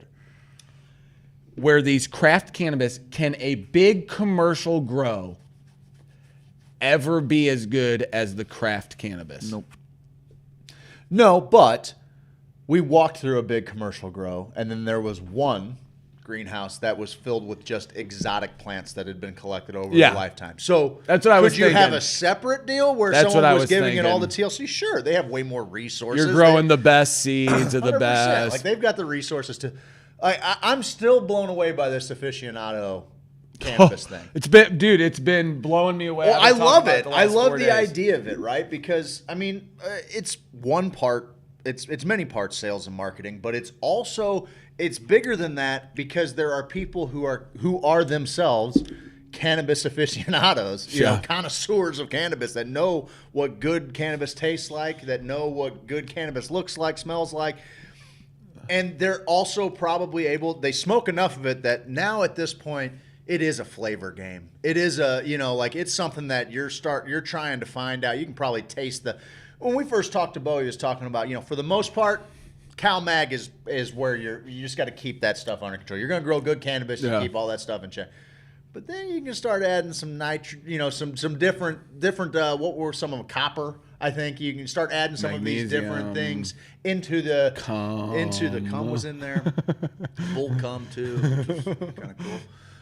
Seashells. But you can start mixing in these different things to pull out flavors, and that's what he was saying. Like that's when you kind of start getting crazy with it. I'm learning that the pH releases different things. So if I think about 5.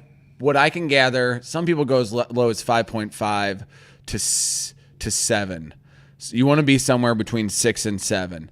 But if you're adding water that is a 6.1, it's helping your plant get different nutrients. If you are putting 6.8, it's helping your plant get different nutrients than what it was at the 6.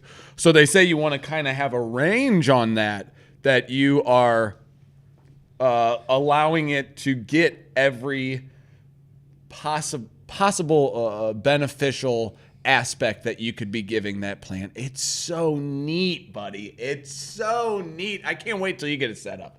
I cannot wait till I grow way better cannabis than you, bud. Yeah, okay. I can't wait, bud. Cool, man. Well, you're going to be growing fruity weed, which I have little interest in. What Probably have just a little. I'm going to grow gassy, fucking earthy, stank ass. Fucking just the gasoline. That's what I'm growing, bud. I'm growing the gassiest gas that ever gassed, pal. You want the fruit? Fine. Lick an orange, pal. I want to taste like I got punched in the face with a fucking pint of raw ether. That's what I'm trying to smoke, bud. We're different people. I like fruit. We're different people into different things, okay? There's nothing wrong with that. I like sweet, succulent I fruits. want gassy, kick me in the balls, fucking earthy weed, man. I want something cheesy. I want weed to kind of take Cradle me, you, cradle a me, little fruity. hold me like a baby. Remember when you used to get hold? Remember when you used to get held like a baby? No one holds you like that anymore. Yeah, I curl up in my wife's arms every night. Where she holds you like yes, she holds me and just burps me. No way. No way. No way. No way. That's me. There's definitely a place for that fruity weed, though. I'll tell you. Yeah, but you smoke some of the fucking best tangy weed, and you're like, oh man, everything else tastes like an ashtray. Have you heard of cookies? Yeah. Wasn't that Bo who was talking about cookies? It was the brand, or well, Cookies is a cannabis brand that's pretty prevalent. I mean, well, I was just reading an article about how I believe some of those are getting ready to kind of make an appearance in Missouri, because what we've seen so far is a lot of local, brands. Hey, yeah, this is the people from down here. This person worked at AB. This, like kind of that whole deal, and I still don't quite understand what it's a cannabis brand. I mean, it's a full on fucking brand. They have all these different strains. They're so if like you went to a dispensary, would it be a Cookies dispensary? They have Cookies dispensaries. Okay, yes, but and they're at available. Other dispensaries, you also get Cookie. Like in Illinois right now, where we have rec. You can get it at Ascend in Collinsville. You can get it in free Quincy plug at for Herbal Ascend. Remedies, Okay, free plug. Or Ascend in Springfield. Jesus Illinois. Christ, another free plug. Yeah, I mean, if you want to drive to Illinois and spend Illinois prices, that's where you can get their weed. Fine. I don't care what you do. I don't care. I don't care what you do with your money. But I think it'll be interesting to see how that starts playing out in Missouri. Because what's up with the licenses? I mean, January 1 is when they were all granted extensions. Till when? I think it's okay that they were, because to be fair to the people that Cookies were is kind of crap. Get them, Kush. Dang, dude. Get them, Kush. Dang, dude. Get them more. Dang, dude. Get them more. Yeah, there really isn't no free shout-outs, but I'll give pressure nobody. drop. I trust that nobody is going to go and spend Illinois dispensary prices. That's just me. Some They're people doing do. it. I don't know why. They're doing it. I don't know why. I tell you what, you could probably talk me into a $50 eighth every once in a while of some real exotic shit. if Yeah, if 10 of it I was just have too good of was going to the Canaconda okay. project. All right, fine. You could But talk me into it. I could also a novelty. We just have You can too also good. donate. We just have too 50 good. bucks. Yeah, we just have Get too a- good of friends. That's what you do. That's the plan. Yeah. That's You go get the a plan. good bag of weed from your friend, and you donate $20 to the Canaconda project. You're right. You're right. You're right. I messed that up. It's I messed fine. that up. I messed it up. I've got no problem. Like I don't know. I've got no problem with the retail cannabis experience. If that's what you're into, knock yourself out. I can't wait until I can. I wish it was as easy as going to a grocery store and buying a bottle of alcohol. We'll get there eventually, I hope. Of course, maybe not. I mean, they pulled fucking cigarettes off the shelves in our grocery stores here in St. Louis. Like, I think Walgreens all took them off the shelves. CVS Off the shelves? Yeah, you can't buy cigarettes at Schnucks. Really? Yeah. Which fine. It's Okay. I'm not comparing it the same, but I'm just saying, like, you would think that there would be a logical thing that we could follow that we follow with alcohol, that eventually one day they could make weed available in stores. Well, they're vending machines in certain places. That's pretty cool. Yeah, I think Vegas maybe, in Colorado there's vending machines possibly. Look, I would pay dispensary prices for weed in Vegas because you can't buy anything in Vegas cheap. You know what I mean? Like, weed might be one of the cheapest things you can buy in Vegas because a fucking sandwich is $13, bud. Really? $15. Like, everything's pretty expensive on the strip. That's on the strip. You go downtown, like on Fremont Street. That's where my jam is, dude. Like, I fucking love me like a little old school Vegas. Yeah, is that the old strip? But it's also got like the awesome overhead. Is that stuff. Yeah. I remember Dude, Jenna Jameson Fremont's talking fucking about great, doing dude. acid and walking underneath that when I was a kid. Yeah, and I remember thinking, that's whoa. one thing I haven't done is experienced Vegas on psychedelics. I'd be all over that. Do a couple Cirque shows. But That'd I mean, be fun. you got to have $2,500 to blow in Vegas to have a real good time. Really? Yeah. I mean, a show's $250. Every dinner you're gonna eat's $200. So God every major dinner. I mean, you can get a meal, but every meal's $40. What about like getting comps? You get comps if you gamble. I'm gambling, baby. All right. Well, then you gotta budget in your gambling too. I ain't doing the video poker dog shit sit down either. at the table. Sitting at the table, baby, making some moves. Mendel's breath. I'm sending you a clone, Steve. Oh, great! Maybe A clone some of me. Spanish. You made a clone Fremont's of where me. it's at. I did the zip line. Cool shit. Hell yeah! I haven't done the zip line through it, but I did see some people going down. I just put that up last time I was there. I haven't been there since 11. God, we gotta go, bud. We gotta go. I haven't been there Take the since ladies. weed's been Let's legal. take the ladies. Let's go. Let's take the ladies. Let's get out of here. Let's You want go. fruit, licking orange? He's right. Who said that? I think John Zarbach said that. Oh, Why God. are our Facebook comments aren't coming up in the feed? Now I'm kind of tired of it. Oh, really? There's No, we'll Facebook see. comments? Well, no one watches on Facebook. Yep, we're all on Twitch now, bud. Only Bobo's watching. We're on Facebook. Twitch and you. All the Bobos Jube watch. Jube Tubes. Are we still live on? Yeah, we are. I'm watching it right here. Well, it's Restream. I guess they're the problem. Dang, we're up to 700 people watching on Facebook. Oh, wait. No, it's only 3 because we told everyone to get away from Facebook. That's Yep. why the viewers are so low. That's We why they're told them to get away. 750 on Twitch right now. That's why. That's why. Once we get to 200 people on Twitch, bud, give stuff away. That's what we're going to do. Every 100 people, every we're 100 gonna people, give we're going to give away custom glass pieces. Come up and see us in Festus. You want glass piece? Do you want a glass piece, baby? Do you? It's pretty neato. It's for girls, kind of. But I mean, think I don't. That for seems a guy- that seems very. Silly. I'm gonna say it. It seems like it's made for the ladies. At least that's what I was thinking. Oh, it's green. That's all green. But you can't get it focused, bud. You're having troubles. I'm struggling a little bit today. You're struggling today, bud. There we go. Just need to take that light out of there. That's a pretty sweet little piece. What's the gal's name? Amy Winslow. Amy Winslow. Carl Winslow's Carl's daughter. Hey, what's her name, Amy? Laura. Laura Winslow. That's who Urkel was getting up in. Urkel was busting them guts, wasn't he? Urkel is one of the greatest. Stefan Urkel was, at least. He was probably crying afterwards. Stefan Urkel? Yeah, he was. Urkel was the one that was hurting yes. it. Like it was all a big facade. Don't let the suspenders fool you, girl. Yeah. Take some off, ties her up. Yeah. We can write a whole fucking movie. No, about we it. Yes, nope, we can. no, we can't. Jaleel No, White would be happy to fucking. He made act in it. our He movie. did it. He did it as a child star. He made it out. Yeah, and he has a unscathed. show now. I think he has like a No. sitcom. Yeah, he was on Or one. maybe he was on one. I don't know. He's look him up. Look up Jaleel White. See fucking tell him. I don't see care what he's about up to. Jaleel White. You're just gonna leave your close up on for the rest of the show? Turn it off, idiot.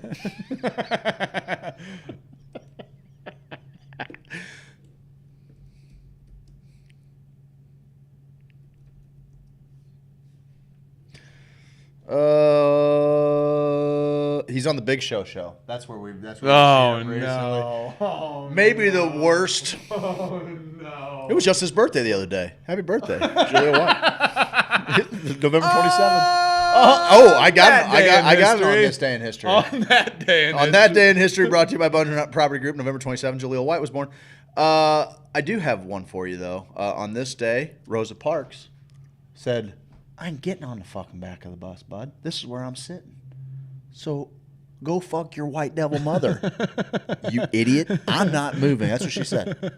It's been misquoted throughout history, but the actual words were she said, go fuck your white devil mother. Ikwetsu Ocha? Yeah, Ikwetsu Ocha. You speak what you do.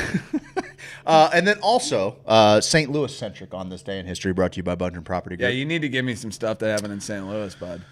Trans World Airlines final flight following the carrier's purchase by American Airlines. TWA began operating 76 years earlier. The final flight, Flight 220, piloted by Captain Bill Compton, landed at St. Louis International Airport. I don't know that that gets enough publicity as far like. Do you remember? Did you ever fly out of St. Louis like in the 90s? Like, did you ever go to Lambert or anything? You ever sit on a jet where you have to ride in the family station? Like, did you ever experience the joy of travel through Lambert International? I went there while it was still the TWA hub, though. I remember as a kid, it was busy as fuck. It was busy as fuck. It's the same idea as going to Chicago where United's at, or Atlanta where Delta's at. Atlanta. Like, St. Louis is where TWA was at. Lambert was always fucking popping, dude. Now, it's ghost town. Lambert's a ghost town. I know. Dude, it's a sad state of affairs. Let's start an airline.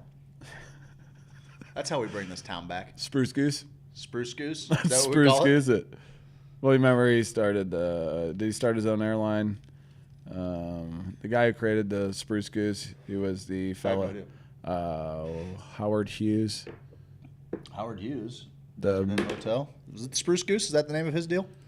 Was that You're the right. I mean, Howard Hughes the was eccentric billionaire, was the aviation billionaire back in the day. Yeah. Yeah, the Spruce Goose was his wooden plane that he was going to. It was only flown one time.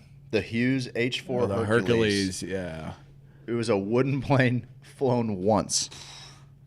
Yeah, it spent a bunch. It had a bunch. Because you made it out of wood, bud. Yeah.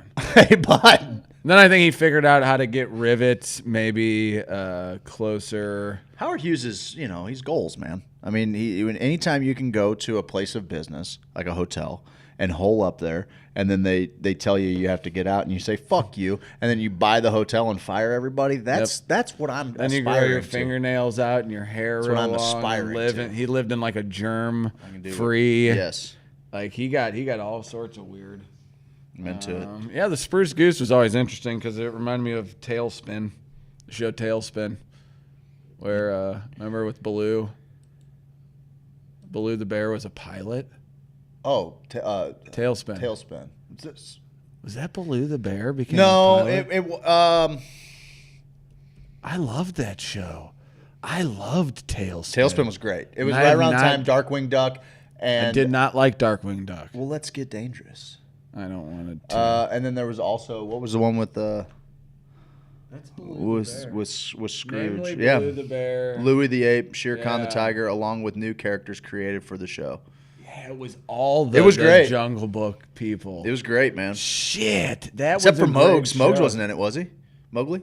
Mogs? Mogi Moog? Little Mogs? Mowgli, there was a human in it, but I don't know if it was Mogs. There were air pirates, Don Carnage. Yeah. The air pirate. All right. Cast. List of Tailspin characters. Right down there. The main two characters, Baloo and Rebecca, were fashioned after Sam Malone and Rebecca Howe from Cheers. Shut your... No wonder I love No the doubt. show, dude. No doubt, dude. I love that show. Well, shit, Baloo's dude. my fucking spirit animal. I know. That's why I'm just putting no this all doubt. together that No I forgot doubt. he was in Tailspin. Yeah, he was the fucking. Didn't he fly like a Red Baron type fucking little? No, he look up his plane. Look up Baloo the Bear's plane from Tailspin. It reminded me of the Spruce Goose. It was like a water one. Oh yeah. Okay. You know, like Nice. The sea duck. The sea duck. Yes, Baloo. dude. His name is Baloo von Bruenwald the 13th. Okay. Seems a little fucking. Seems like you're taking some liberties here, guys. Get off my fucking guy Baloo. Giving him von Bruenwald. Bruenwald. Big cargo plane. Fuck, Merck and Fromper, you don't come in here in the third hour and just think that you're gonna just talk over our show. Rebecca was smoking hot. All right. Even her from the show. Rebecca Cunningham. Let's see. Look up Rebecca Cunningham. She's right there. Cunningham? Yeah, it's right there. It's already picking it up for you. Well, that's creepy. It already had it ready. That's fucking creepy. Under no circumstance would I ever be. I mean, guys, that's a bit much. Smoking hot. Look at that picture of her bod, bud. Smoking hot, dude. Come on, she's got a flat ass. I mean, I'm not trying to body shame here, but she's. Come on, bud. She's decent at best. Come on. I'll give you. Look at that. As a kid that. growing up, look at this one. She's buff here. What is that? What's the deal here? What's in the claws? Like, come on, get it together, guys. That's weird. Yeah, I mean, she's. Hang on a second. Let's see what DeviantArt has, because there's probably. We got her in a tied up. Okay, all right. Listen, I just think that it's a bit much. What is that? It's, what is? Well, that? it's. No. What is going on in the internet? Bud. You ever been to DeviantArt? No, I've never been to DeviantArt. It's art for sexual deviance. Well, yeah, I gathered that. Got it? Okay. Who was hotter, her or now we relate to this because we're about Max Goofy's age, right? Goofy's son Max, we're about his age. I think we're about the same age as Max. We're not. Yes, we are. I mean, at the time, when it came out, right? Like when Goofy movie came out, you're Max's age, maybe a little younger. I guess. You're living. What I'm saying is, you're living Max's life. Oh, his girl was so pretty. She was so pretty. This is where I'm getting. She was so. She's they made her better so, than Rebecca Cunningham. Rebecca Cunningham is. I'd push her in the mud. But also that girl at the time, we're looking at 16, 17. Yeah, probably underage now. Yeah. Yeah. Although in the second movie, now he's in college and he's got the little beatnik gal that what's his chubby friend's name? What's his husky fella? What's the husky fella? No. Max! What was his name? His dad was Pete. Yeah. Who was Pete's son's name? Petey Jr. Is it Petey Jr.? Junior? PJ. Maybe Junior? PJ. Did you pull that out? Did you just pull that out, bud? Yeah, bud. Yeah, bud. I love that movie. Stand out above the crowd. PJ, bud. Even if I got a shot out loud. Somebody's the only face you'll see. I'm gonna stand out. Do you notice me? Oh, dang, dude. You're getting me juiced up. Tevin Campbell? Tevin fucking Powerline? I mean, first off, Goofy movie's so good, dude. So it's good. I watched that movie. It's in the top 5 of movies I've seen the most. With Rocky Horror Picture Show, Wayne's World.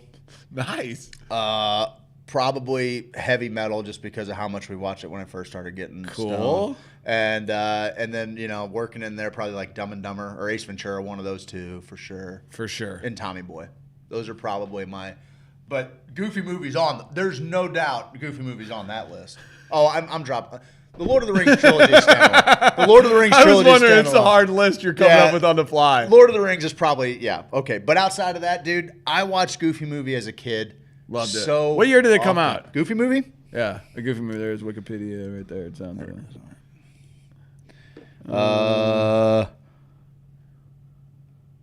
April 1995. Okay. So we were. Sounds right. 12. 95 was a good 12. year. Yeah. So he was we're like Max's age, a little older than us. He's a little older than us, dude. No doubt. No doubt. She was a box. And or was she a dog? It made $35 million. I think they're dogs, right? It made $35 million at the box office. Received mixed reviews. Get the fuck out. Well, anybody that didn't like it is an idiot. Read some reviews of it. Oh, you want to write an email? Because I will fucking murder somebody that panned this movie. No. You don't have to murder. No, I'll fucking murder him. But nobody's gonna talk about Goofy movie. You know what? In a negative way. I'm in.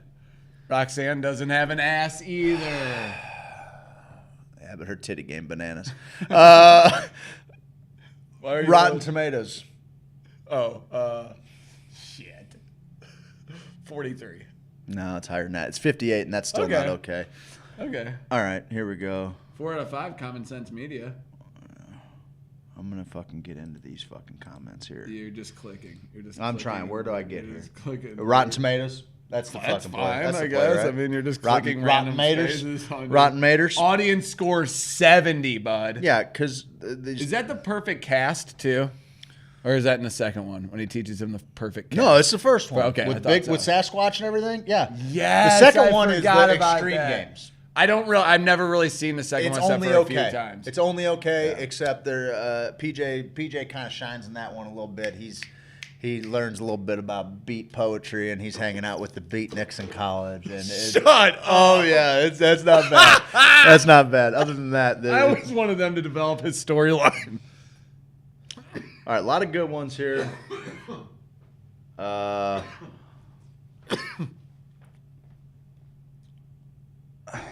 Insipid songs and not much story.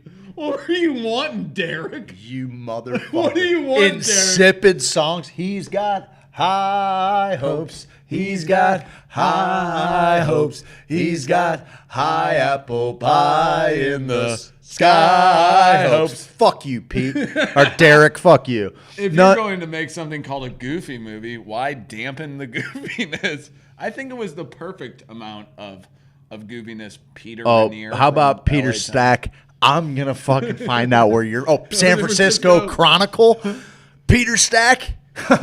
An incoherent mess that jumps from one unlikely, brainless crash bang situation to another. Oh, you mean like Goofy, you fucking twat? Yeah, that's the point of the character. That's what He's he kind does. of a bumbling You goof. idiot. You What's wrong with you? fucking ding dong. Peter Stack, you fool. What a fucking idiot you are. Come over there and slap Goofy you. does? I'm going to slap He you across bumbles the around because he's goofy. The Golden Gate Bridge. I'm going to slap think you you're off saying of it. something? You're not saying anything. You're an idiot. You're a fucking What idiot. else we got?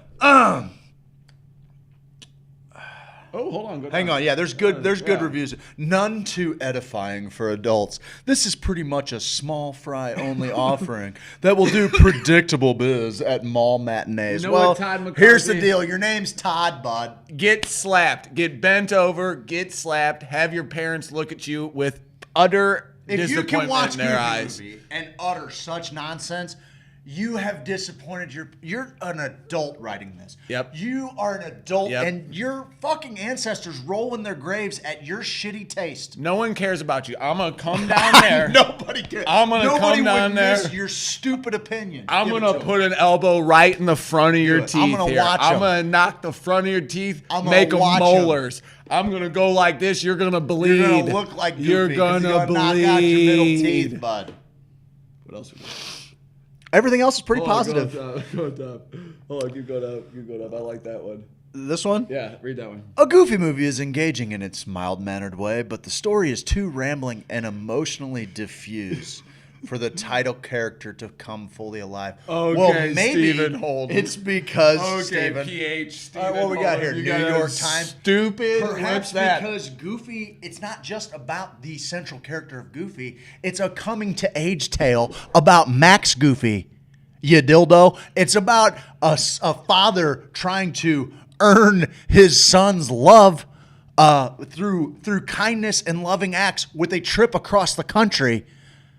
And you know what? If anything, it was almost soothsaying in the sense that Goofy saw what was coming. Goofy saw how Max was all worked up with the technology. He's a good dad. He's a good We should dad. all aspire to be Goofy. And this you guy's fucker. saying mild-mannered? Dare. Mild-mannered? Don't you dare. I'm bought into the story. I'm living the life. I want to go. I still want to go with to the Power Line. I want to go to the Possum Lodge, or what was it called? What was the? I not want the to Possum go Lodge. there. Yeah, it was when No, all that's the Red possums Green. were singing. Was it Possum Lodge? No, Whatever, it's Possum Kingdom. That's a song No, by that's the a song. Toadies. That was a That's a thing. song by the Toadies. I'm gonna find out, but I want to go there with my dad. Animatronic banjo. Oh, player. Mr. Oh, Mr. you can go to Stephen Holden. Showbiz My Pizza, but you dad's- can't like Goofy movies. Me and my Fuck dad's you, Steven. relationship is perfect. You're an idiot, and I'm your opinion perfect. sucks. My dad's perfect. Get fucked. Everything else is pretty positive. Everything else is good. Oh, hang on. Let's. Oh, wait a second.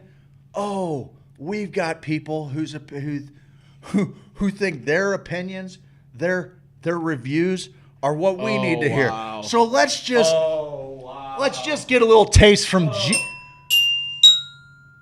This here is from Giovanni C. He wouldn't put his full name on it. Don't put your full name on it, Giovanni, because we're about to have words. Little wussy. Little wussy.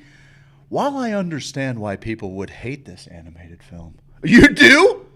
You're out. You're out already. A No. Goofy movie was a decent film, in my opinion. Okay, let's talk that sass, buddy. Talk that sass. Sure, it wasn't a masterpiece, You're wrong there again. but it was charming. Okay. And it kind of reminds us of our high school years. Sure, that's the point. It's forgettable at times. I don't think so. We remembered the whole thing. Did you hear us singing? But it was a fun-filling joyride whenever you get bored. Well, Whenever I find out the ratings for some of my childhood movies are bad, it hurts me very badly. Come And on, Giovanni, bud. you're right. Come on, you gotta be harder than that. No, and Come no, on, you know bud. what though? He's right though. I've read reviews of this Goofy movie, and I don't feel better. I than think did. it makes me more angry. You're fucking right. I'm gonna march Fucking on. I'm marching on these cocksuckers. I would want to love this movie just as much as I did when I was a kid, but now that I'm older, wiser, and thinking more of a professional critic, it hurts me even more because I know what makes a movie good. You are kind of a pretentious twat. Oh, what is he looking Unfortunately, this movie is not one of them. The storyline is... this is where you turn heel, come motherfucker? on, bud. This is where you turn What's heel? this, Giovanni C? I'm gonna find you. I'm finding you. gonna How find many you. Giovanni Cavallini? That's it, Giovanni Cavallini. Is it He was Cavallini the brother? other- No, he was Gino. Yeah, but their other brother didn't have the hockey talent. He went on to fucking critique Played movies. curling. Critique Critiques movies. movies, yeah. Yeah, that's And knee call injury. up the Cavallini brothers. I'm Okay. words with their third less talented brother. The storyline is pointless. It had good ideas to make this movie stand out, but it was a mess. Stand out above of the crowd. Even if you got to shout out loud.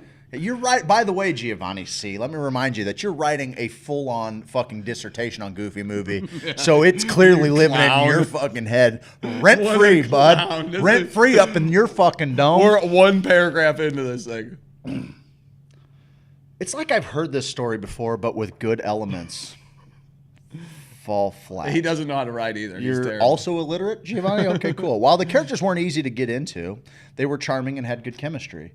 Okay. The only character that we can all relate to, however, is Max. I'm related to Goofy now. He's your I'm a dad, and now I'm Goofy with little That's a taste great of movie. Pete. With a little taste Oh, of Pete. everybody's got a little everybody's Pete- got a little Pete Pete in in them. You want Everybody's some? got a little Peter in If you them. don't have a Little if you Peter don't have a Jr. little Peter in you, you want Everybody's one? got a little Peter You Jr. want one in them? inside of them.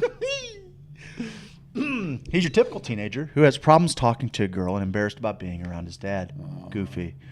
Not that he was a good or bad character. It's just that he doesn't deserve a movie. He was okay. Funny, but goofy. It's not his movie. The movie is all of them. It's about a father-son relationship. That's it. It's actually about multiple father-son relationships. Multiple. You're also dealing with PJ, who's having Yes. a traumatic experience with his abusive father. Yeah, and no one wants to talk about Nobody that. wants to talk about that. No one wants to. They're just there to highlight how great of a fucking dad Exactly. Goofy is. Yep. That perfect little. Where little- Max, little- where the yoink. where the wayward teenage boy who's embarrassed by his father is stuck having to come to terms with the fact that, fuck, I got it real good. And I reek of privilege right now, and I really don't have anything to complain about. My dad loves me. Oh, at least he's not punching you in the face like PJ. Yeah, forget the fact. And PJ worships his dad. PJ worships his dad. Now, his dad's got like fucking bowling alleys in his RV and shit. Yeah, Like, his dad's balling. Yeah. His dad's balling. And Peggy, his gal. Oh, yeah. Remember her? Oh, yeah. I do. Wasn't Peg her name? Wasn't her name Peg? Pete, Goofy, movie, wife. I think it's Peg. Peg Pete. Look at me go. She could. Oh, dude. Get it. You're not even, yeah. Get it. Yeah, she's the winner from that. And she's wearing like that mom that fucking outfit. Sloopy sweater. Sloopy sweater. With the sloopy arms. Like, that was the hot mom thing to wear from the 90s. No doubt. All right. Got Xbox points coming up on my screen. What's going on here? What's going on here, bud? Is that DeviantArt? No, that's off out of the movie, pal. There's a freeze frame where it looks like she is getting fingered. DuckTales is greater than Goof Troop. No. The show, I can't put them together because Goof Troop. Wait, Goof Troop, was that a show? The Goof Troop? Roxanne looks like she could be Rebecca's daughter. Now that's even higher. Yep, no doubt. No doubt. No doubt. I disagree. No, I think you could see that. I think you could maybe see a that. little bit, I guess. I think Rebecca could be more her daughter. 100%, which means Pete's been selling some oats. Why is she kissing Goofy? Does that happen in number 2? It does not. No, actually, Goofy's slaying some librarian pussy in 2. Oh, Jesus. I'm glad you went for it. I'm really glad you did. I got it. I really got clipped that off. Librarian. I'll show you her too. 'cause What was Goof Troop? She's not Oh, bad. Goof Troop was a show. But She's it not wasn't bad. She's about. trying to figure it out. Like, she's hiding it. There's a whole little No, I disco don't like her. scene. She got stupid face. I don't like her face. She got, what you got? What you got? A problem like with this? With the long snout? I don't like it. I don't like it. She's the Sarah Jessica Parker of Goofy cartoons. No, I was Jason thinking. Long's calling. He always does. Oh fuck! It's 10:14. No wonder. You're supposed to be open, bud. He's probably wondering why isn't my store open, guys? Yeah, you're right. We got carried away. Look, I'm not sorry. You want to fucking come at Goofy Movie, you better come correct, motherfucker. Because there is very little to critique about Goofy Movie. What are you trying to do? Just end the show, okay? I'm trying to do something. Listen, we want to give a shout out to our sponsors. Jason Long, who we just ignored his phone call. He's probably listening right now. That's right. I did like Goof Troop. Yeah, I don't remember it well. Start ending this. I'll see if he wants to. Guys, we want to thank Sweet Leaf Emporium for making these studios possible, for allowing us to come in here and just drag shitty film critics across the coals. You don't take a shot. You don't take a shot at what we love. You don't take a shot at what we love and expect not to hear about it. They did this with Multiplicity a couple weeks ago. I'm not going to have it. But especially a Goofy Movie is a movie that means a lot to me. It means a lot. It's a fucking bowl of warm soup on a cold day, bud. And nobody's going to talk badly about it. No, it's one of the Sweet best. Leaf gives us a place where we can defend those ideals. We can defend. There's that. a line out the door, so we need to get this going. It's great. All right, listen. Native hemp extract, intercode HOSO. Right now, you can get this brand new CBG CBD tincture. It's normally $100. You can get it for $20 off with the code HOSO. It's freaking awesome. And I forgot to add the new ones down here to this show. Okay, we'll get it figured out. I will. We'll get it figured out. We got new graphics here too. We do, because we work with Ms. Marketing, and what he does is he takes people from over there, and he takes people from over there. He gets them in front of you so that you can funnel them down here into the breadbasket where you're going to sell them your wares or your services or whatever. That's what you're going to do. Here. You know, James Carlton, he's right below me. He's fantastical. He's gorgeous. I point with all my fingers. If you don't work with James Carlton, what are you doing? You have things that you need to insure. You have people that you need to insure. You have health that you need to insure. James is going to help you out with all of your insurance needs. Everything that you need, you can get through James Carlton and you will be better off for having got it. If you live in Missouri or Illinois, you should call 314-961-4800, carltoninsurance.net. What you do? Give them a shout. Give them a shot.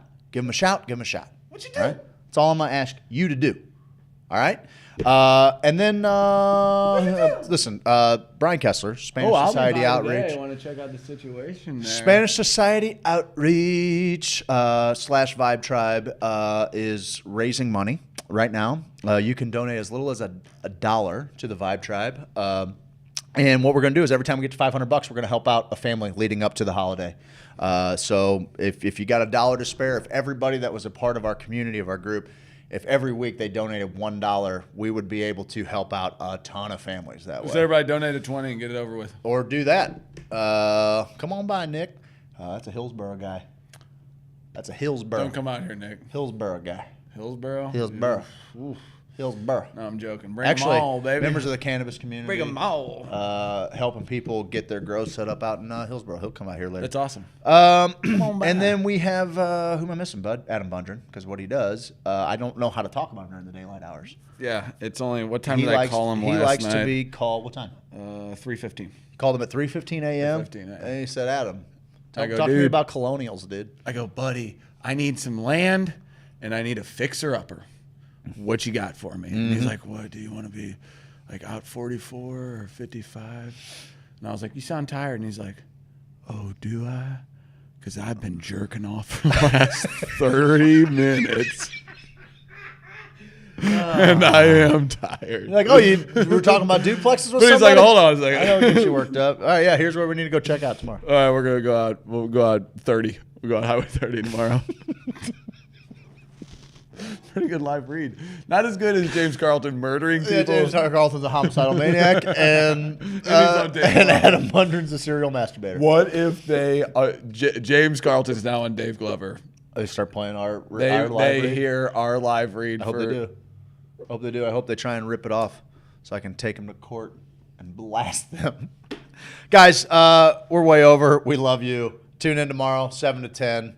We're going to have fun. Hey, just get goofy with the goofs. The way you can help us the most, if you guys want to help us, share this stream with a friend in Yes. a text. In a Yes. text. Whoever you think would dig this, just one person. I don't need you to share it on your social media. Send it to a person you're like, dude, I know you'll dig these That's guys. how Craig heard about Cucky the Dwarf. Me. But if you do that, that's how we're going to create the community that we want, Yes. right? Like that's when you know that person's going to get down with the conversations we're having. Have them tune in. How's your neck? I was just thinking about going yolari, yolari, yolari, but I remember you pulled your neck out of socket last night. Yeah, I don't know if I can do it again. Focus by Hocus Pocus. You got to do a little cocus. Instagram. But yes, sharing, texting to a friend. Yeah, but not just with your social media. Like not just with social media. Directly with a friend that you know will dig it, because it might miss them regardless. And that's how we're going to build a community of like-minded people that can affect real change.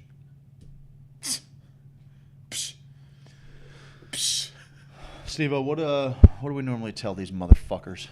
We usually go.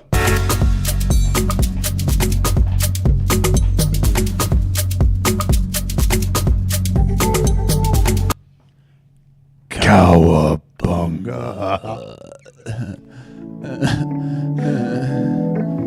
Good job today, Craig. You too, buddy. Hey, let's go out and make this the best day ever. I'm gonna jerk off to Goofy movie. Let's do it. Let's go.